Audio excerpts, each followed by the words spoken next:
Thank you for being a friend.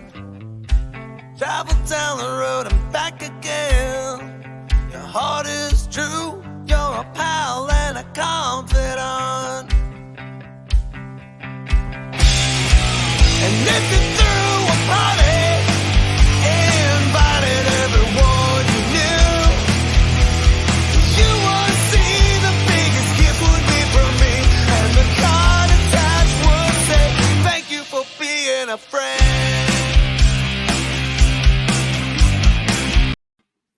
Hey everybody, welcome to Golden Guys. It is Tuesday. I am not in my office. I'm actually in my wife's office, but I did bring a little Vader with the Infinity Gauntlet for everybody because I am having air conditioning issues. So I've got a nice fan blowing on me up here. It's not that bad. My dogs are over here. If you hear some snoring later, I'm not going to apologize for it now. Good having everybody here. How are we doing, buddy? DS, how are you? I'm doing all right. Yeah, I've been off work a little bit. I hurt my back, but I've been doing comics from the couch and the computer and the phone. So yeah, that's been going well. I've been picking up some good books. I got some stuff to show here. Auctions are rolling, Comic Link, Promise Collection's coming up. So yeah, exciting times, man. Doing good. Yep, I'm just actually getting messages right now. Those of you who don't know, on my Instagram, I did put out some stuff, some pulps and stuff I'll be going out, and we'll be talking about pulps a little later on in the show. Because we're going to go over the Heritage auction that just ended, the pulp auction, and it was a tremendous auction for pulps, and we're going to get into that. Our buddy Knights is coming on, I hope, soon. Usually I'll hear him. He's fashionably late. His back's a little hurt. He's been moving as well, and I start that next week. Hopefully he finishes and I start. Hopefully, you know, fingers crossed we get everything, find out tomorrow. But hopefully, yep, there we go. So pickups. Before we go to yours, because yours are going to be great, I'm going to show some pickups that I picked up the last couple of weeks, and some are going to be gold, one's gold, some silver, and I'm just going to talk to them. First, big shout out to the guys that know I love the Vader covers. These are two modern Vaders. Well, they're all modern technically. This one is Peach Momoka, and this was a nice by Pete Swan. What's his Good Old Comics? Yeah, Good Old Comics. Yeah, Good Old Comics. Great guy. Check him out. Go watch his auctions. Go watch his shows on Facebook. He does a really good job. His packing was amazing. I got a bunch of stuff from him. These were in there as well. I also picked up. Oh, sorry. That'll happen because I got like three. She's got a whole setup here. I did pick up this. Now, this is my fifth copy of this book, probably. It's a nice. It's really nice. Probably in the, you know, I'm not going to say near mint. I'm going to say VF. Yeah, real nice. I love the colors on this book. This is one of my. There are like 6 X-Men books I actually like. No offense to you X-Men fans. This is number 1 on my list. My favorite X-Men book. It's the Frankenstein. It's also the color contrast, which is one of my big things about the way this is done is just absolutely great. And I'm a big Frankenstein fan. He's definitely my, everybody's like, do you like Dracula or Frankenstein? I'm like, how can I say anything other than Frankenstein? There are Draculas I like as well. I picked up some reprints, and Golden Age reprints. I like them. And the reason why is because, one, it's really hard for me to find this cover and to buy this actual book. If you have one, this is my favorite Marvel Golden Age book. But I have this is a collected works. Actually is a really done and well in the inside. This actually is from Marvel Mysteries 8 through 10. I've already opened it up, already got in there. And then this is Marvel Mystery 1. And this one I'm going to show a little bit of the opening up. This one, again, I don't collect this one for value or whatnot. But this is just you actually have some of the best artwork of the Golden Age. And, you know, it's done. No, you don't have the smell, but I don't have the wrinkles in time, so to speak, all over the place too. But it actually has color throughout. It's not black and white. Yeah, And one of the best storylines, which I always talk about everybody, is the Angel storyline is in here, which is kind of a tough book to find. And they don't reprint it often. So when you do get it, unless you buy the Marvel Masterworks, there's only about 2 or 3 things that actually reprint that story, as well as the what do they call it one? The Scorpion story. Yeah, the Scorpion story. For you Marvel Timely fans, you know exactly what I'm talking about here. Speaking of Timely, let me see a smile if you're ready. He's moving up and down. Welcome to the toy shop. Oh, there we go. Live. He's there. Live from the toy shop. Hey, we're going over. Lots of technical difficulties, so sorry. No worries. Well, you're like me. When I move, that's the room I have to set up first. You know. This is the last one at the old place. Oh, really? Yeah, I've got to start packing up. Hopefully soon. But again, if you're ever interested in these things, these are the Marvel Mystery reprints. And I just love the interiors. And I was just telling him, Mr. Time. I never seen that. Oh, yeah. These are really good. It reprints the Angel story, which doesn't get reprinted often outside of the Masterworks. Is that I think new? that's the only. No, I think these are a couple of years old. 2005, I think they came out. When was this? Show me the other one. 99. 99. The other one has my favorite cover of all timely. Again, by far my favorite. Oh yeah. Yeah, it's the. Is this now? This is Marvel Mystery 8, right? 9. 9. You have one? Yep. You best. Anyway, this is my favorite cover of the Golden Age of timely. I should say top three. In my opinion. Yeah, I mean, and I'm very happy to have this. These came out in 1999, I think. And as far as why I got them, I also got the Human Torch one. This actually reprints the same story in here, but it's got some really cool. It's got the artwork on the inside, and these are good. So that's there. And I showed you the Silver Age book, but now it's not going to be anything without a Fox publication, JoJo, cool. The Elephant, the great Jack Kamen cover. One of my favorite covers right there, the great Jack Kamen. Everybody was like, who did that? I'm like, well, it's Jack Kamen. I just confirmed. Cool Elephant. Of course, the Congo King is there. And it might not be in the best condition, but when you find one, they're not as easy to find as you think. But it's good. A good looking copy. It's nice and bright. Yeah, it's nice. That's what I was just saying to people. Every book I buy has to have those bright colors, and for a Fox publication, bright colors, contrasting colors. You can see the pleats very well. It's good. I'm very happy to have this. Thank you again, Pete Swan at Good Old Comics. And again, Knights, when you get back, you'll love this one. This is one of my favorite pickups. I used to have that in I was working on X-Men run at one point. I think I had that part of the run all in 7/0s. And back in the day when I got back into comics, I didn't know there was a Frankenstein cover in X-Men. So when I came across that, I had to have it. It was just really cool. Yeah. I have the Monster Frankenstein, the Mike Plug run that's got a bunch of other Mike Plugs in it, and then you got some Buscema in there, and it closes with Wrightson, which we'll talk about in a little bit, by the way. Knights, I was showing this. There it is. Beautiful. The best. Yeah. It is, but I mean, copy too. It is. To me, that's my favorite book you own. So, I mean, I love you, Sensation 1. I'm not going to knock it. I love you, Sensation 1. In fact, you have 2 of them, but I love that book. Your camera's not working. Yeah. I passed on a few of these, and then I regretted it for a few years. So I was thankful to get this because it looks like it's even harder to get now. Yeah, now I haven't seen one of those. It's been two years at least, because the last time I bid on one, or I went to buy one, was at Metropolis booth at C2E2 in 2017, and we did not see eye to eye on the grade, but that 90% of the time that happens with me. So, I mean, I'm a tough grader to begin with. I get that. I understand that. And you guys who bought books from me, they're like, man, you said this is a fine, this is a VF. I'm like, well, whatever you get from CGC, you get from CGC. Whatever I say it is my opinion. Again, my opinion is I'm a very strict. What I look for.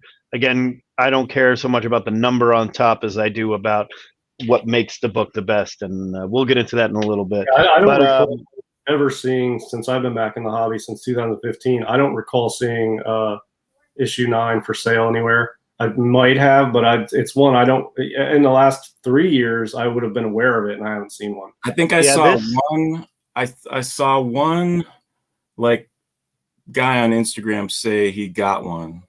Yeah, showed that, but I don't recall that being in the auctions or anything. I mean, I haven't seen one in an auction house. There's not many in the census. Yeah, Vince and Mike was with me, and the book came in. He bought it on Friday at C2E2 from a guy, and then jacked it up. And I looked at it and I said, "This is about a 2 to a 3." And he said, "No, this is a 5 all day." And I'm like, "Well, where?" You know, it's detached at the bottom, Staples. Let's start at a 4. Start at a 4 for me, right there. Whatever you want to say. I say VG, and I don't. Would be a lot. Even I said to me it was a VG. I said to me, I said you have to start at a VG, and this is not VG. I'm going to give you at best a VG minus. I mean a GVG or whatever you want to say, a VG minus. I mean, when I say a book is a solid fine, often at times that's like a VF minus or a VF, but a solid VG book to me, that was not. At the time, and we were off by about a couple of $1,000 amongst it, and I do regret it now because it would be mine. It would be. Yeah, I bet if like a Blue Label 4.0 came up for auction, it would probably bring 30 grand. I would say today, maybe. Yes. I would say 4 years ago, 12. I mean, I would compare it to like price wise, and it's super rare too. So books like All Select 1 are not that rare. I see them a lot. Something like a Cap 3, I think, is almost even on par with that because of the rarity. Yeah. And a 4.0 would be 35,000. These are a little bit less because they're about a year earlier. Yeah, but they're so hard to find too. So the rarity, it's like so many people would jump on it because All Select 1, I see those routinely. Now it's not common, but it's not anywhere near that rarity. And then Cap 3, I see that. I think there's a 4.0 in one of these auctions going on now. I don't know. I've put it on something. That Marvel Mystery 4, that 1.5 slightly brittle, that went for 21, and that one is like on par rarity wise. And I mean, is that a bigger book than that? I feel like they would comparably sell a market. This should be more than that for sure. In my opinion, I mean, the first major crossover. Right. It's the first hero crossover, and there is one earlier one with the dude from the Archie book. What's his name? The dude who Shield. Steel. The Shield. The Shield, yeah. Shield and the Wizard had one, I think. Oh, that's right. Wizard and the Shield, 1939. I think it was in the interior mostly, maybe. I don't know. There's people who argue how this is different. But, see, what I like about that one, I compare it to Silver Surfer 4. It's kind of like Wonder Woman. Like there were a bunch of female superheroes before her, but she's kind of the one that people think of, and it's kind of the same for this crossover. And and they do battle, which I think is awesome because which reminds me of and the Wizard. I don't think battle which is why I like the fact that you have fire versus water, so to speak. You have the heroes fighting. I have my most common covers I collect outside of elephant covers is hero fighting hero, particular Thor fighting another hero, or a hero fighting a hero, whether it be I just like the heroes versus each other. I've always this is pre-Stan Lee. Yes, that predates Cap 3. So it's 41, right? No, it's 40. I think it's 40. It's 40, yeah. It's November 40. Also, what I like is apparently it's Schomburg mostly inks over Everett. Yeah. Well, see that was one of the. Know. Yeah, when I always say it's Everett, absolutely. That's the best Everett Submariner right there. And I've heard the story that it's Schomburg and Sid Shore's backgrounds, and I've heard it's like a conglomerate. Like that was a big time book for them to put out, and it's just the perfect book. He means business there, and I love that cop always cracks me up. It's like, yep. The hell's he gonna do? Exactly. So, yep, that's definitely on my to-do list. Along with, when everybody, I was telling DS beforehand, when people ask me about the Pulps, like, hey, I'll trade you comics for Pulps. I'm like, great, I'm looking for 4. 4 I can't find. Our Flag 5, Fantastic 3, Marvel Mystery 9, and Adventure 34. That's it. Yeah, I just so happen, just random books, almost as common as an ASM 300, but not quite. We will talk in a little bit. We're going to shout out the chat in a little bit, but I want to bring on. I want to bring TS. Show you since we talked about these 2 books, I'll show them. Oh yeah. Oh, let me put you on the big screen now. See that's right there. When you talk about Cap 3, light is. I mean, your colors on your timelies, regardless of the grade. I know the grades on these are not what they may appear to be on some of them, but the colors on your timelies always blow me away, man. I try to get presentable. Yeah, you got such presentable timelies. I've definitely gone through a few upgrades in some of these, But yeah, I try to get stuff that doesn't have big creases, and some like this got a big tear right there, but there's not too many like big. Well, I'm sure there's some creases, but I like it when that's extremely presentable, and that is a beautiful copy. I mean, that's an old, rare book. That's that would be a keeper copy for anyone. Yeah, that's beautiful. Oh yeah, that's a no-brainer right there. But I liked it before there was any like spec or whatever on the thing. That's for sure. And we were not. Yeah, that's the one thing. Yeah, I'm not a timely guy, but if I could get, there's a couple I would get. Cap 3 would definitely be on my list, and that MMC 9 would be on my list. Yeah, that's a bad tear there. I can't tell. Yeah, but look at the colors on it, like the yellow and the red and the blue and that title and the red skull, and it's just so bright. I try to, mostly you're just looking at the covers, so yeah, even me who opens it up, that's only like once or twice. So like I think of it as like an old print. Yeah, so I try to get the best print I could get. And I love that. I love that you brought out the number 9 again. All right, DS, show us what you got. Ooh. All right, so I think I already showed an ASM 14 I picked up, so I didn't pull that. But I've been on like an ASM kick. Broomstick. I don't know why, just whatever. But I mean, they're cool books and they're good investments. So is that the first golden? What's his name? Green Goblin. Yeah. I picked up a 7.5 of that. That was probably the biggest. I've been picking up some other Spider-Mans. This one's. I've been keeping my eye out for like a high grade of this First Rhino. So I found this 8.5 white pager. Nice. It feels pretty good. I paid like fair market value for these books that I'm showing, but I think they're all good growth books. So yeah, First Rhino 8.5 white. I'm pretty happy with that. And then I picked this one up. Get it out of the bag so you can see it better. I got a First Sandman, a 7.0 off white. Oh, nice. Yeah, I was pretty happy about that. Thanks. That is awesome.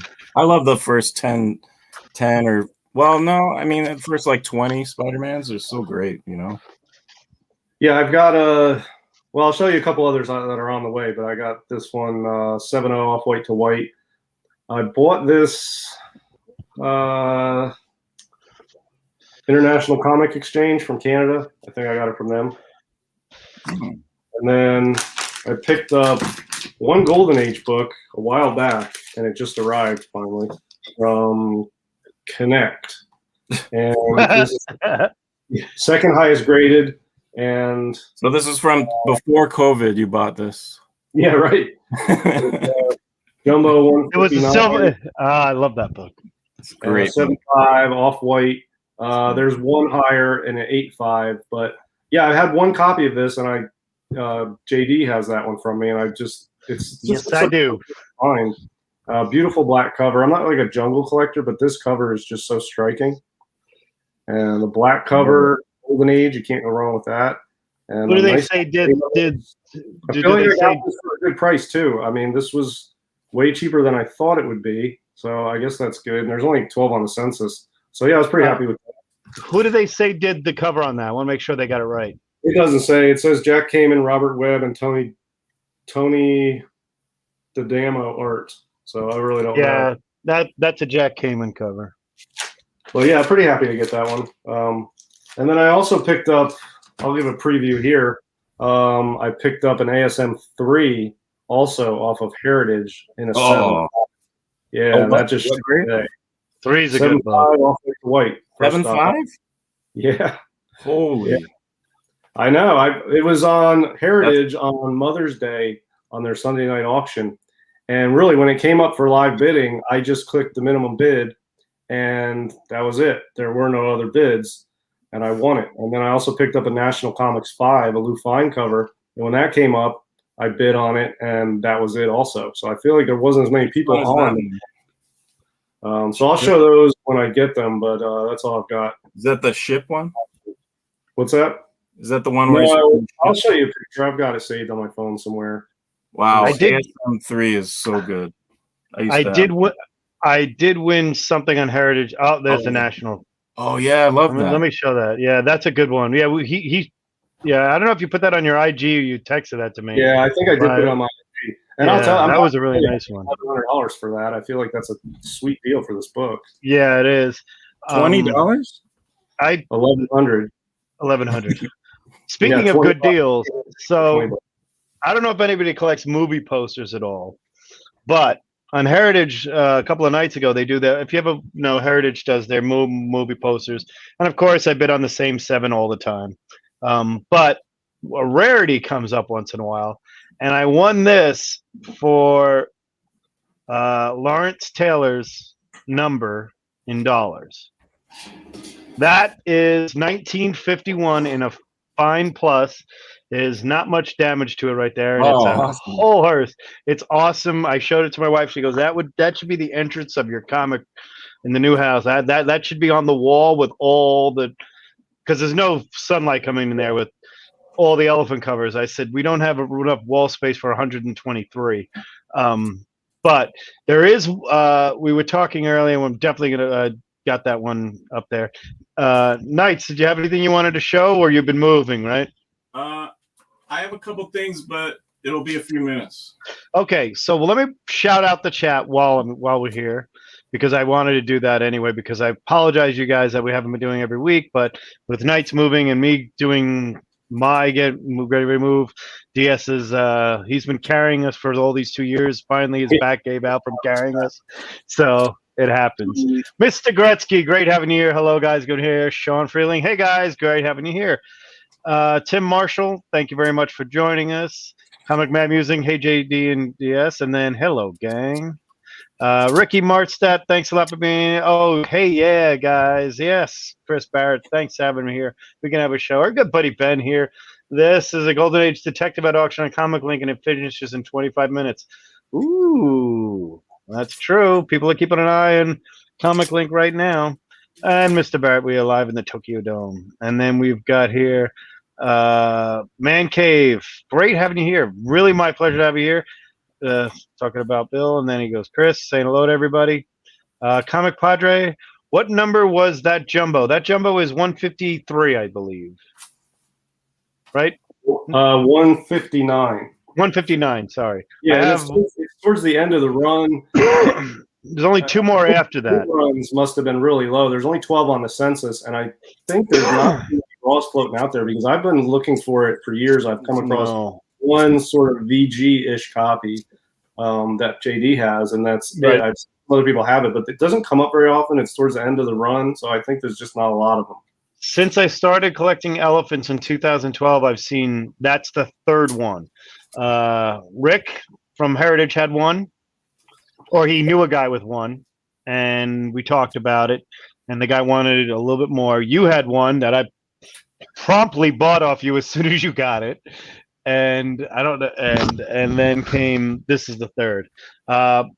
Comic Padre, I think the run ends at 161 on Jumbo. I just went through a bunch of Jumbos today. Actually, I was going through Jumbos to try to find one that somebody asked me a question about, because one is closing tonight on an auction. He goes, did you write down what you paid for yours? I said, yes, but you don't want to know, probably because I got it years ago. But there was a great comment in here that I want to highlight here. And yes, the Detective 135 comic. If you don't know what it is here. This is the second best Frankenstein cover not done by Mike Plug or Wrighton or cool. From there. This is Tech 135. I have a copy of this. I do not know where it is right now. I'm always looking to upgrade mine because mine actually, unfortunately, has a detached cover because I bought it it's an older one, but I always look at if you want to know the Bernie Wrightson book of the Horseman running, it's a Detective Comics. I think it's 3 or 435 or 335 or something like that. This is very similar to that. It's the Frankenstein. It's the true story of Frankenstein. I haven't read it, and my goal is to upgrade mine so I can open up mine and rip that cover off and save the cover if I have to, or sell it, whatever. It doesn't come up that often. This is part of because I have like Batman 127 and the Batman's in the 120s. I've got a few of those, a couple of the detectives in the 140s. This one doesn't come up that often. I always thought it's hysterical that he wears a yellow frock coat. Frock coats usually didn't come in such bright colors, but again, it's DC, so they make up whatever. Great stuff right there. And that was a great one. Thank you, Ben, for that one. That brought me back some memories right there. Yeah, and then there's also a very popular Frankenstein Code title. It's called Frankenstein. It's Dick Briefer art. And I'm not a huge fan of it, but there is a very small, dedicated group of collectors who like that Frankenstein Dick Briefer run. And it's pretty classic stuff. It's a little cartoony, and it's humor related for a lot of it, and it turns into a more serious stuff in the later issues. It gets right. And the best run of that is the later issues when it gets into the monster himself. But Lewis actually just picked up a Dick Briefer, or he said I think he was going after one here. So a little trivia for the chat today, as we mentioned a few things. Today is the 50th anniversary of what happening 50 years ago in comics, and I'll give you a hint. A character appeared for the first time. So shout out in the chat. I'm going to show what it is, and then what's there. So 50 years ago today, March 25th, 1971, a book hit the newsstand. In 1971, just to let you know, it has 2 dates on it, so it's got 2 months on it, and it's 1971, 50 years ago today, March 25th. What character first appeared? Oh, Chris Barrett gets it right off the bat. That's one of the things with Chris Barrett. You have to understand, this is the first time it's ever been drawn. This is the Bernie Wrightson. This is actually a copy of the original artwork that was on Heritage in 2002. And the reason why we show this and not to show it to 50 days is I can laugh at Lewis because, Lewis, yes, you turned this down for $1,200. But as we promised, we're going to show it. DS, break it out. Knights, do you have one? No. What? No. You better. So here it is.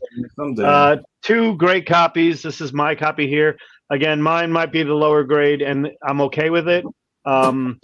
It is a lower grade because of the dusting in the dirt on the back. It's never been pressed or cleaned, but I do love the presenting nature of my book, and I do love this book in general. For a 50-year-old book, which this is, 58 years. This is just one of my favorite ones.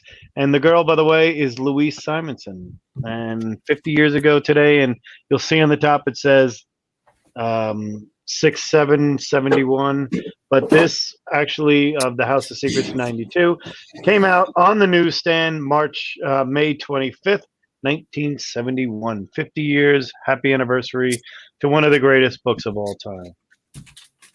Now, was that it was a great one. What were you saying? What was that a hit when it first came out? Didn't take long because by the end of the year, the Swamp Thing 1 started, and it ran. Volume 1 ran for quite a few issues. I mean, even before Alan Moore took it over in the 1920s, you had Wrightson and Len Wein do the first 10. Sorry. It kind of, I don't know if it was a hit because House of Secrets, if you know, it's kind of like a Tales to Astonish or Tales of Suspense, where it's only a 6-page story, and his name is actually it's not the first appearance of Alec Holland. That's Swamp Thing 1. Okay. Yeah, they don't really name the character, and it's a great cover. And did that come out before Man Thing? Yeah, yes, but it didn't come out before Heap. Remember that. Actually, it beats Man Thing by a month or so, but Heap was first for all you Airboy fans. Where's Airboy?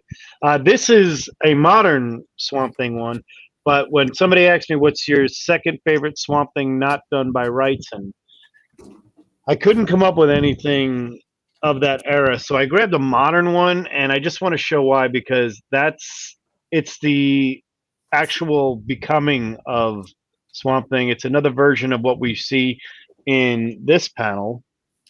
Sorry, I'll show that again. It's just another version of what the storyline of that which you see him become, and that's there. And I saw this and I had to have it. Thanks again, Pete Swan, for finding this for me when I asked him for it. So he knew he had it. All right, Knights, show yours. I mean, DDS, show yours. It's a great one. We'll put these two back to back. I bought this 2 years ago, 2.5 years ago on eBay raw, and it looked like a pretty nice copy.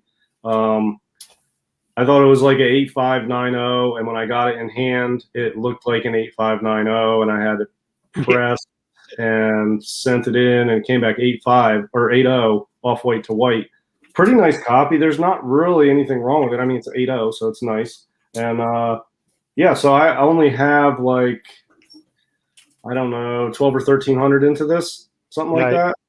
And I really thought it was going to be a higher grade, but even at that price, there was room for it not to be. So I would like to upgrade this at some point to like a 9.0, because I like 9.0s and up for Bronze Age horror. But a 9.0 is like $7,000. I'm not trying to spend $7,000 on a 9.0 when I have an 8.0. So this is just my keeper copy, and it's probably the centerpiece of my DC Bronze Horror, obviously. Probably the big book I have in that. Yeah. I'm a huge Wrightson fan, so I've got the first Wrightson art in House of Mystery 179. I've got the first Bernie Wrightson cover on Web of Horror 3, the magazine. Yeah. The big key here, first Swamp Thing. I got a Swamp Thing 1 and a matching 8.0 off white to white, and then a bunch of other Neil Adams and Wrightson stuff. So this is like the centerpiece of my Bronze Horror collection. And it's a nice copy. I bought it raw, and I love that. Yeah. I'm very happy when you got yours. Again, if you don't know, CEGC hammers this book all the time, because I laugh when I show people. They're like, "You won't upgrade yours?" Because that was an opportunity for me to upgrade, and I'm like, I don't think I'm gonna find a grade in maybe up to the 9 range like DS is talking about, for a better presenting cover. Again, back cover, maybe, but big enough upgrade to do all that work for it. But a 9.0 or a 9.2 would be. But I mean, you're talking serious money. That's not worth that much to me to get if I didn't have one at all, maybe I would go for a big baller. Right. Ato's good. And you know what else? I have my Swamp Thing 1. I also bought raw on eBay and sent that in. That came back 8-0 off white to white. So actually, this and my Swamp Thing 1 are perfectly matching linear grades. That's cool. But I bought 2 Swamp Thing 1s off of you. Graded DC Bronze Horror book. This and my Swamp Thing 1. Everything else is 9-0 or up. Yeah. So if you don't know, I bought 2 Swamp Thing 1s off of DS before. I've had my 7 trying to get 8-0 copy, 8-0, 85 copy.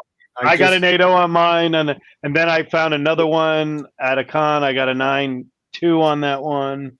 I have I'm not going to bring it up now, but of the signature series signed by Bernie Wrightson, I have 30% of the highest graded first 10 issues. Number 3, number 10, and number 8. I have the highest graded signed copy. 2 are the single highest graded. So I'm very happy with that, and I'm sure somebody's going to crack out their 9.4 and try to press it just to beat me, but it'll happen one day. But I'm talking to a guy right now so I can get 40% of it. He's a lot higher than, I joke with people, but I did trade. Well, it doesn't sound like a good trade now, but 4 years ago I traded away it doesn't sound like a good trade now at all, come to think of it. If I go back, if I play it again, it's an Ultimate Fallout 4 and an ASM 361 for a 9.6 Swamp Thing 3 signed by Bernie Wrightson. 1, Wrightson was still alive. 2, Miles Morales did have a movie. And 3, I had about 7 to 10 copies of ASM 361. I think I have 2 left. And 4, nobody would have predicted this. No. I'm very happy with what I have because mine are irreplaceable. And if you want an Ultimate Fallout 4, just go to eBay today. Yeah, for DC Bronze Horror, the first part of the 70s really starts like 69 to like 73. That era of DC Bronze Horror is incredibly hard to find in 9.0 and up. And they're out there. And the prices are higher and higher every time they show up, but they're just so tough to find. And then you get a big key like a House Seekers 92. To find that in a 9.0 or up is really just as tough as the other ones, but it's such a big key. The prices are just off the wall for it. So if you can find really just 8.0s of DC Bronze Horror in the early 70s, really I went after on Heritage's Sunday auction. It was like 33 bucks that were VF or higher raw, and I bid the 300 bucks for it. And then Marvel Bronze Age books pre-74, and some DC in there, and I didn't win, but I'd be curious to know what the rest of the books were. There were multiple copies of everything, but I was more interested in, honestly, it was really completing part of a Conan run, of a high grade Conan run, since I've got first 101 Conans. It's funny. I have the book that I'm having the hardest time pulling the trigger on buying. It's not for the money. It's just I have to find the nicest raw copy I can. It's weird. It's like it's not even a key. It's just I never see it out there because it's like $5 to $10 or something, and people don't waste the time putting it out there. And I like to do the hunt at the cons, and it gives me something to do coming up. As the nights continue to go out there, I saw a great thing. Tech 31 Kid had a great one. A Marvel Mystery 9 CGC 2.0. So a few weeks ago on Weiss auction. Prior to that, HA had a CGC 8.5 no back cover in 2019. Comic Link had my former CGC 3.0 in 2015. That's the extent of the public offerings I know. Yep. Yes, and from that, I need to go figure out what's Weiss auctions, because if they're having that level of books, I need to check it out. So I have never heard of Weiss auctions, but a 2.0 MMC 9, I think that's a legit auction house. I've never heard of Weiss auctions, but that's a good copy. I don't know if he can tell us what it sold for, if he knows, the 2.0. Yeah. I'm curious. Yeah, I think my copy used to be his. Yeah, that's what he put in. Naito was my former copy. Yeah, there's a little bit satisfying when you could tell that to someone. Yeah. Yeah, like, we definitely have that. Yeah, she used to be my girlfriend. Oh yeah. Oh yeah, we definitely do that in the comic world, especially DS has the right to say I'm always getting DS's sloppy seconds. Yeah, so he's saying that 2.0 went for $9K plus the juice, the buyer premium, the tax, the shipping, all that stuff. So I was saying before you were in the chat, Tech 31 kid, if a 4.0 blue came up to auction, I was thinking like 30 or 35 on it. So yeah, it sounds like it might be around there, maybe even higher for 4.0. But yeah, that's yeah. I mean, I joke with people about that book when well, we talked about it in extent, but one of the things I just want to, for you Golden Age fans, mark it on your list of. I put it up there with Fantastic 3. I put it up there with pretty much any Golden Age book as far as scarcity, rarity, key, great cover, great, just it's up there to me. And it's funny, you compare it to Cap 3, and I can't think of a better comparison other than Cap 3 in Timely. That is as is desirable outside of Marvel 1. And Cap 1, take those two off the list. Then probably Cap 3 and Marvel Mystery 3 and 9, I would say, would be the next two. Yeah. Again, yeah. Pickle Hitler. He's up there. Yeah. Yeah. Which one's the one with the green Hitler on the side with this in the skull chair? Yeah. That's number 46. That one's cool. I like that one. It would be cool to own, but I don't know. It's cool, but it's almost in the humorous, campy range for me. It's a good point. I prefer like buying comics with Hitler on it as the genie, or even the True Comics. What is it? Real Life Comics 3, I think, is one that's sort of more serious themed. Or Cap 1, obviously, but I'm not a huge fan of that one. But Rick's, stay tuned. We're going to go over the Heritage Pulp auction. We're going to go over some of the highlights of that, and big time. I'm getting trying to find some Let me stuff, figure out how to share. I'm going to give you guys a little tour of my place before it's all going to be torn down. Window. Let me see. Chrome tab. Not my orders. Am I on my orders? I might be on my orders. Yeah, I'm on my orders. Let me go back to the auction. I was showing Rick, actually, I won that elephant cover, the elephant poster on the auction last night for the Elephant Stampede. It's funny because I remember when that sold a couple of years ago, and my wife was like, "Why didn't you get it?" And then all of a sudden I'm like, "I got it." So she was all excited too. Let me see if I can find a Heritage auction. Here it is. Okay. Can you guys see that? No, yeah. All right. So I need to go back to StreamYard and add to stream. Okay. So I will try to direct it from here. And I'll just go over here.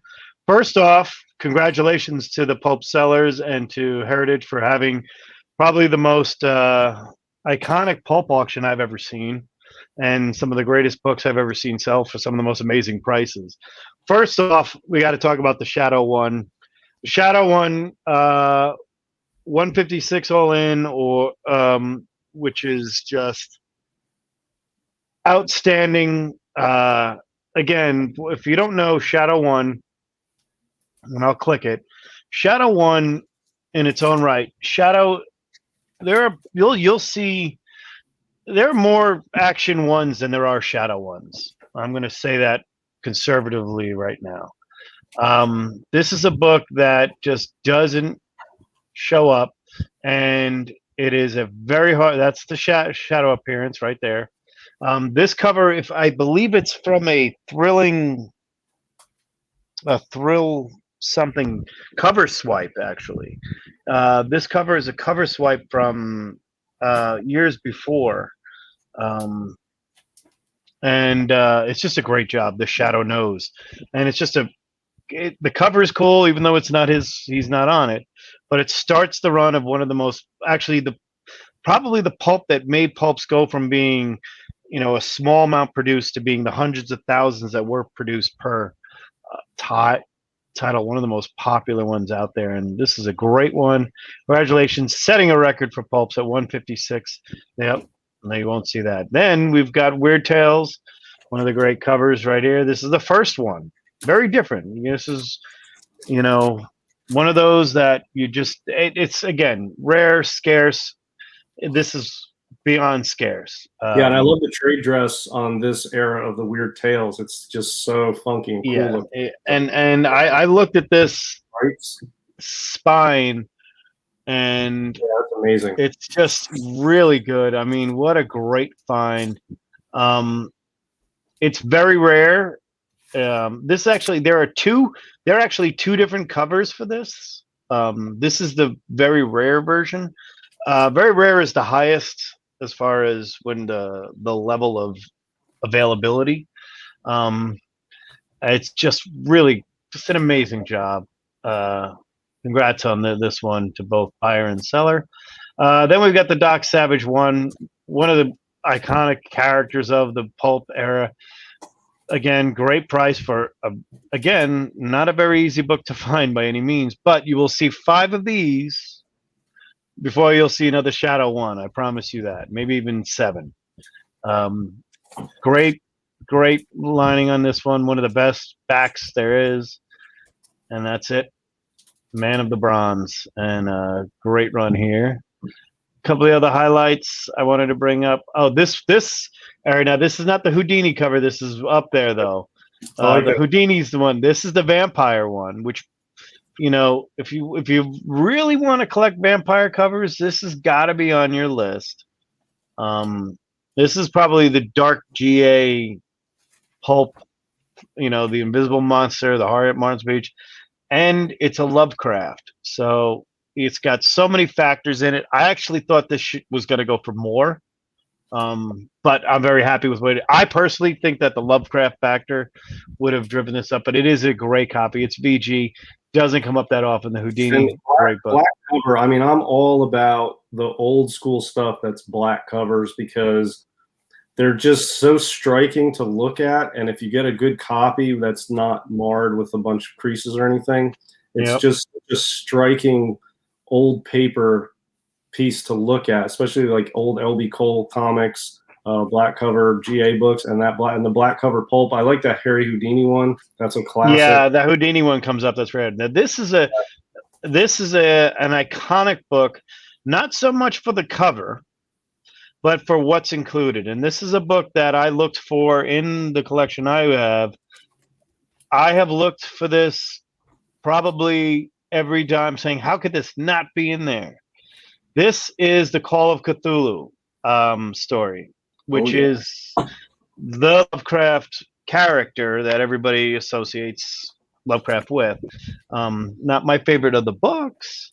I happen to like the Dunwich Horror, In the Mouth of Madness, in the Mountains Madness, which we're going to get into in a little bit.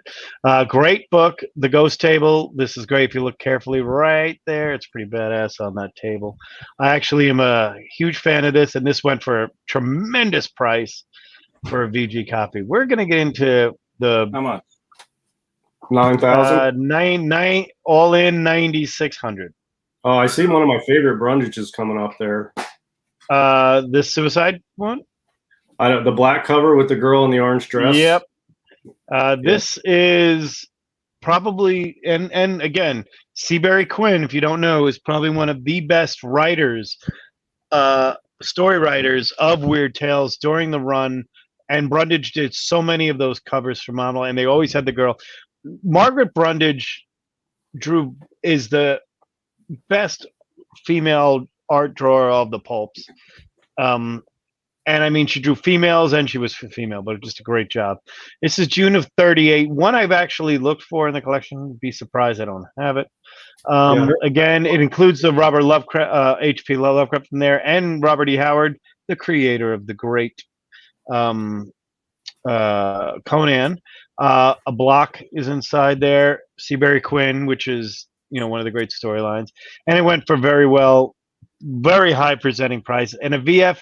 Honestly, this is it's VF, and that's just you don't see it. Yeah, her artwork is so silky smooth and liquidy.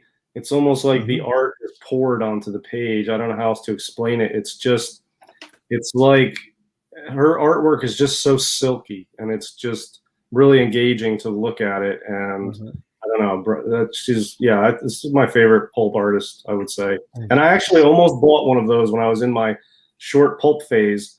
It was like I don't know, a 5.0 range maybe for like $4.50 or something, and I thought that sounded too much. I was like, man, I don't really want to pay that much for this pulp, but I really like it. And I looked at it over and over and over, and I just never bought it. But one of my favorites. Now, if I saw a 5.0 for $4.50, I would grab it, but he probably won't now. And this is the great George Rosen, Creeping Death. Awesome. Well, George Rosen is the predominant shadow, one Brundage, Rosen, Virgil Finlay, Norm Saunders, Block, Matt Fox, whoever you want to come up with, he's got to be in the Mount Rushmore for sure. Does a great job right there. Again, this is known as Creeping Death.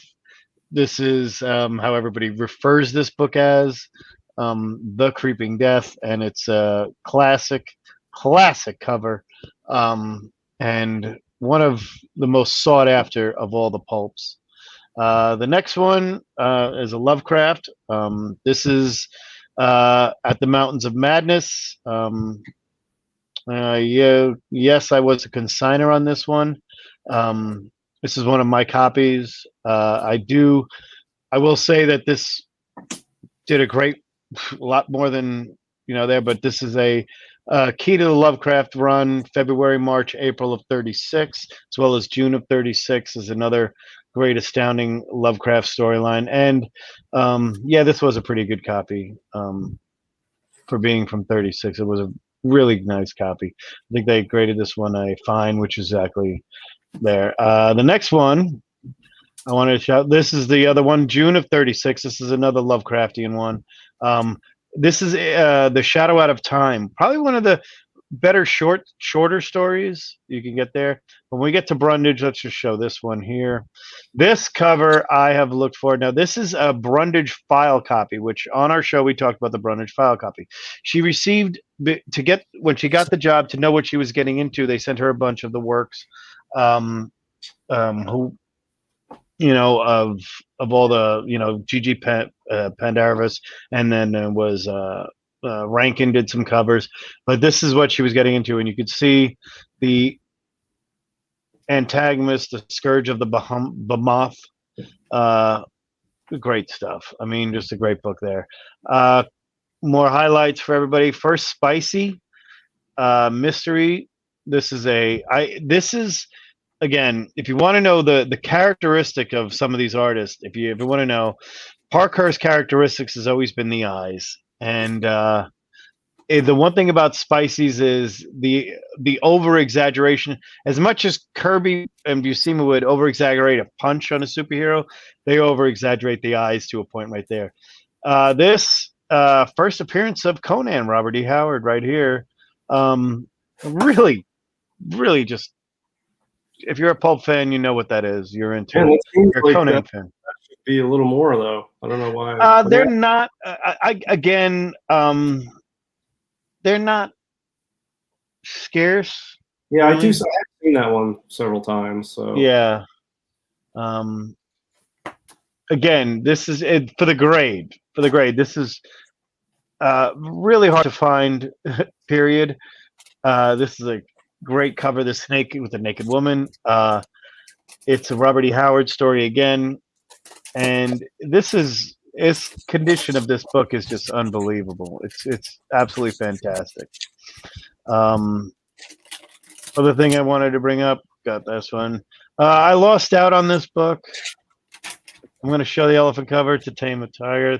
This was a Lovecraftian. I knew it was going to be there. It was not in the collection. But the hyena tiger warthog mix of this character is just badass. I just want to know what animal you want to call this. This is something like either Napoleon Dynamite would have made up and draw. Yeah. You know, it's the second favorite animal behind the liger. Yeah, that's real cool. I like that one a lot. Yeah, this is a great cover. You know, and it's got The Whisper in Darkness by Lovecraft. And CC scented that one. I bought a Tip Top, a 1937, was like Tip Top 11 or something. I don't even know the number, but it's got Tarzan riding a horse fighting off a hyena. And it's just, you never see hyenas on the covers. And this sort of reminds me of that one. Nice. Yeah, that's a good point here. Okay, these are two iconic books that were bundled together. This, of course, is the Great War of the Worlds cover. Oh, yeah. One of the best ones, August of 27. And the September one is probably one of the most highlighted. Lovecraft, again, Lovecraft, September of 1927, one of the best groups right there. It's the really weird cover, just this Venus flytrap or whatever you want to call it. Two great covers, two great books going back to back. These are just some of my favorite works right here. And if you want to know who did the covers, they're all going to be done by Frank Paul. He was literally Hugo Gernsback's little worker bee forever. Here's a Brundage cover that everybody knows and loves. This is the Black Bat, or the Batgirl, Batwoman. Very good spine.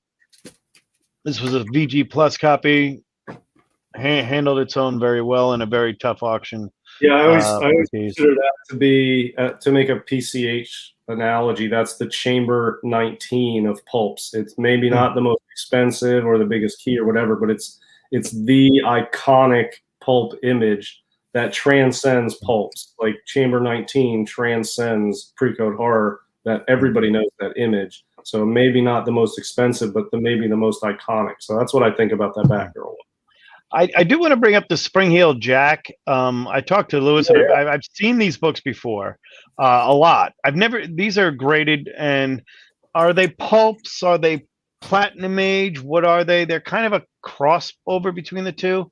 But if you don't know who Spring-Heeled Jack is, it's this guy right here, the Batman looking like character with the skeletonized thing. He fights everything from the Victorian era to the Napoleonic era. Kind of would be like Batman, Batrock, all at once. He just jumps around, and it's pretty cool stories. You don't see them. They were kind of, and don't get me wrong, I did see these around a lot in antique shops over the years. Especially, they're mostly in Europe, but I've talked to people about them, and I've heard. It's kind of based on a true story / urban legend kind of a thing, kind of like they're from like 1904. I know the guy who owned the complete set. He put the complete set on Heritage of those, and I know the guy who owned this. And I talked to him about them at one point, and even considered working some kind of deal out for one or more of them. But they were super cool. They're old, and he had the full run of those. Quite an accomplishment. Yeah, it's like I don't know, Victorian age Batman or something. It's really super cool stuff. Because it was based on a true story of, again, it's pre-Jack the Ripper, and it kind of coincides with that era of stories going back and forth in urban legends, and the Victorian era in London. This was based on an actual story of someone who did this, a vigilante who protected or who defeated villainy, so to speak, and it's based on a true story, and of course that led into the urban legend. I want to shout out to this, absolutely shout out to this spider, because I do not see this ever. Because it's the first cover. Oh man, the Spider Strikes. Yeah. I just consider it first issue. I don't think it's the first issue. I think it's first appearance of the spider. I think it's like the third or fourth one of the run. Volume. It might be on the side. Say volume. No, it doesn't say volume number. You'll see a lot of this guy in pulps, by the way. He's got some kind of deal with. One of my earliest purchases on Heritage back before I even knew what I was doing. I bought a bundle of Spider pulps. I had no idea what they were, if they were comics or magazines or pulps. I just thought they were super cool, and I bought them, and I owned them for a while, and they were cool, and I ended up selling them. But it's one of the earliest purchases I ever made on Heritage. Nice. I'll go up see which ones they were right now. The next one I want to show is from McFadden Publication, The Ghost Stories. These are a normal thing I want to say is ghost stories do not come up often. Okay, bed sheet size or pulp size. This is a bed sheet. They don't come up often. Of like the main titles that you have in the pulps, whether it be the Shadow past 32, there are hundreds of thousands of them. You know, the pulp runs were in the millions. Ghost Stories was never really done that way, and these are really well done books. Some of my favorite right here, and they always redid some cool storylines. And this was their Netflix back in the day. You got to understand, these things were very popular. Now the Weird Tale Spider, you get into the whole world of spiders. There's a lot of cool ones. Monsters of the Pit. This is a great book here, Woman of the Wood. This one's one of my favorites too. The Red Ether, and this one. This is a classic right here. Then we got some amazing stories. This is a cool lot, and I want to compliment them for doing this, because I was talking to this about somebody says, I hope nobody breaks up the set. This is the story of the land that time forgot. This is a great story. So you've got the dragons or serpents attacking the U-boat, and forget the covers at this point. They're all Frank Paul covers. But the Land That Time Forgot is a group of 3 books. It's a great one. You've got the Shadow right there himself without the red mask. Yeah. Eyes of the Shadow. That's another early one. This was one of mine. This is the Weird Tale Metal Giants. Another Spring Heel Jack. Here's the first Buck Rogers appearance in a pulp. I was surprised at the price of that. I thought it'd be more. Yeah. I mean, it's a VG Plus. It's a pretty good copy. Yeah. You know, maybe it happens. What was the next one I was going to show?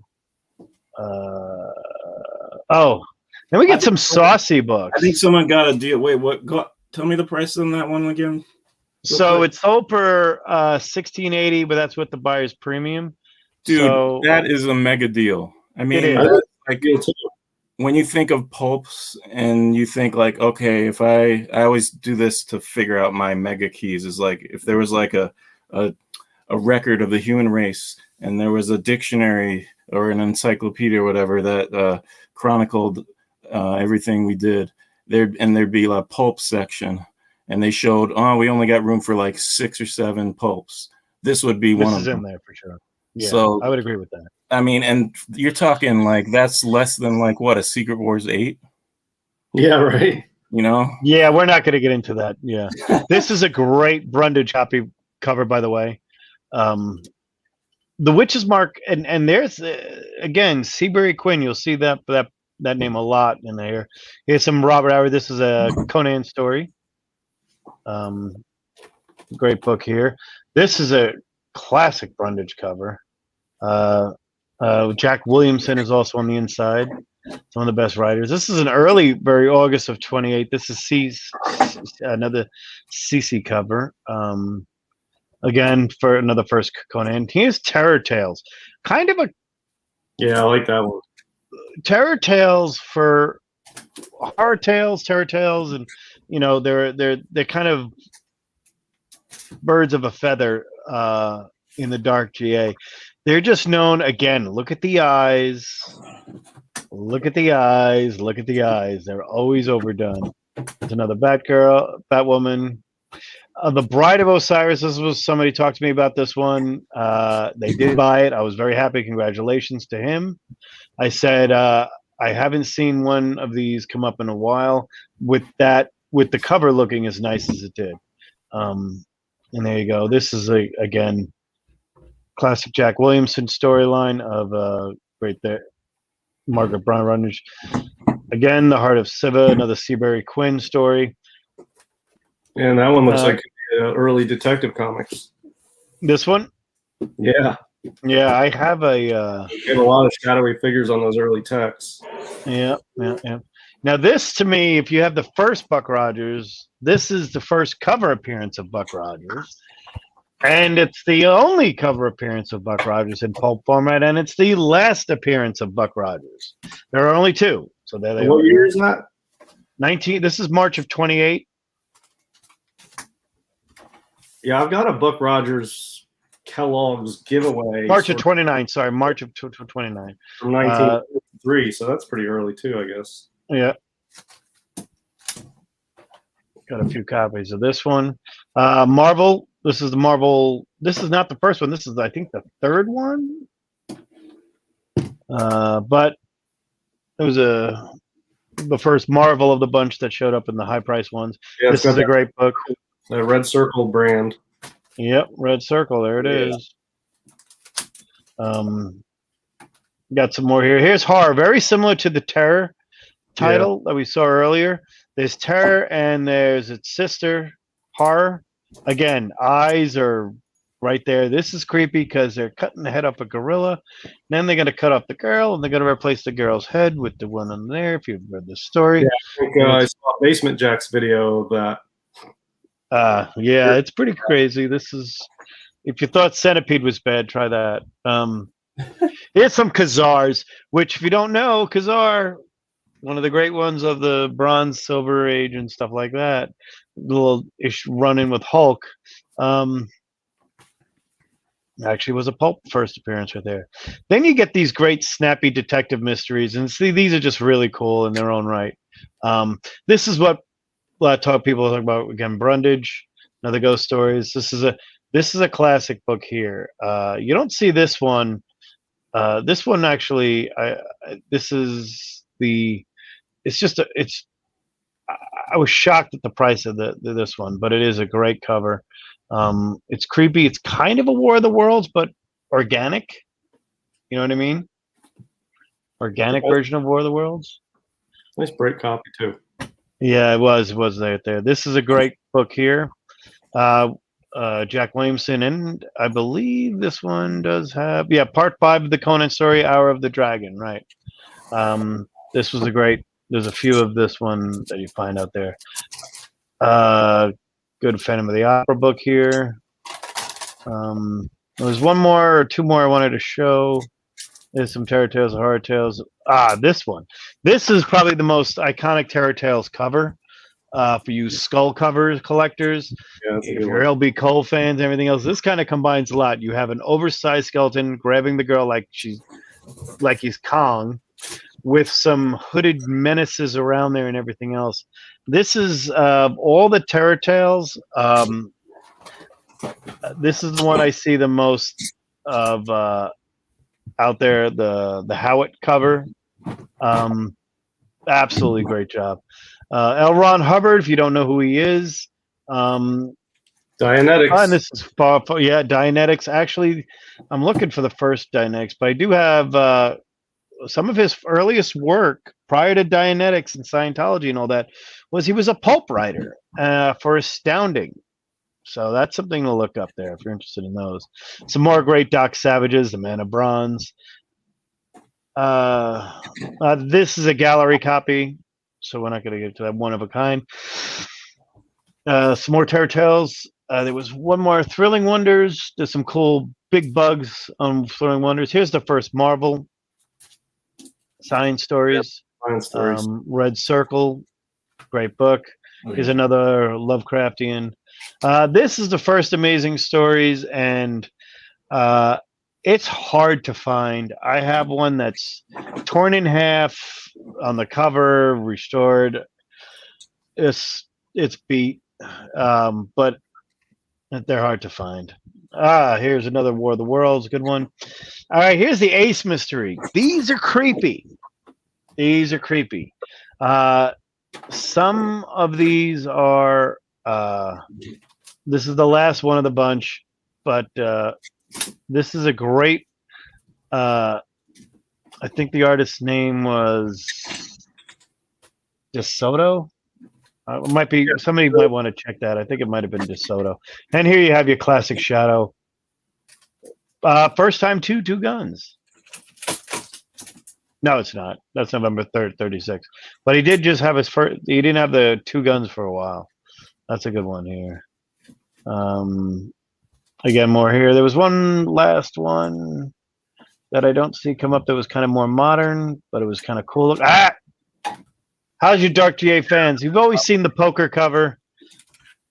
Now you've got just about you look around, you see just nothing but skulls and other people's heads right here. Yeah, that was on my list when I was getting into Pulp. I made a list of books I wanted, and that was on my list. There you go. And we'll close it out with one last. So it's not easy to research. No, they're not. There was one last one I was looking for. This one here is the first. I show this book because of two reasons. Historical significance of this book is this is the first time the word science fiction ever appears anywhere. It's considered the first science fiction work ever done. From 1923, August of 23. And it was used to be the electrical experiment. And those are really cool too. You get those. Another Spring Heel Jack. Here's some Adam Link for anybody who's into some Adam Link, which is one of the best characters of the Pulp era. Good robot cover. Yeah, it's called Robot. This was a VF copy. You can see here the spine. Often at time these get split right here. And known thing, there was a lot of times the back covers were very popular to not have it. This is when they stopped putting ads out there, and you got like a double cover. You got a cover on the back and a cover in the front. A lot of that happened during the era, this time frame, and it was pretty cool. And I think that was second to last one I wanted to see. Classic. There he is, Phantom Detective. One of the cool characters there is Phantom Detective as well. Always has some great covers. Kind of like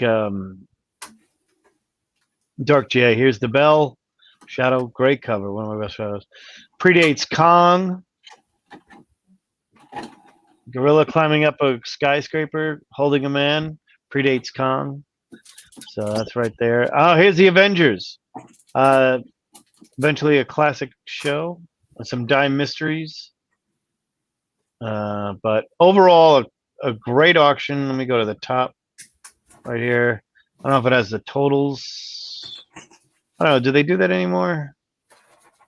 I don't know if they do. But the total amount of the auction was done very well. Great job, everybody. And there's some L. Ron Hubbard. Just great job. Yeah, you want to when you're done running through these, I'll show you some of the pulps I used to own. Sure. All right, so in 2016, I bought some pulps off Heritage, 2 issues of the Spider. I really didn't know anything about these, but this is November of 1934. Got this creepy guy driving I don't know, whatever, tank or something. People running, and it's a good one. I don't know. I thought it was cool, so I was like, yeah, I'll buy that. I didn't even know what it was at the time. And then this is the other one I bought. It's Satan's Switchboard. I thought that was cool. It's got this Grim Reaper up here sort of holding the operator's lines for people. I guess he's making people die or something. Uh-huh. And that one was from December of 37. And then I had some other pulps. Let me see here. Yeah, so I had a Phantom Detective that was pretty cool.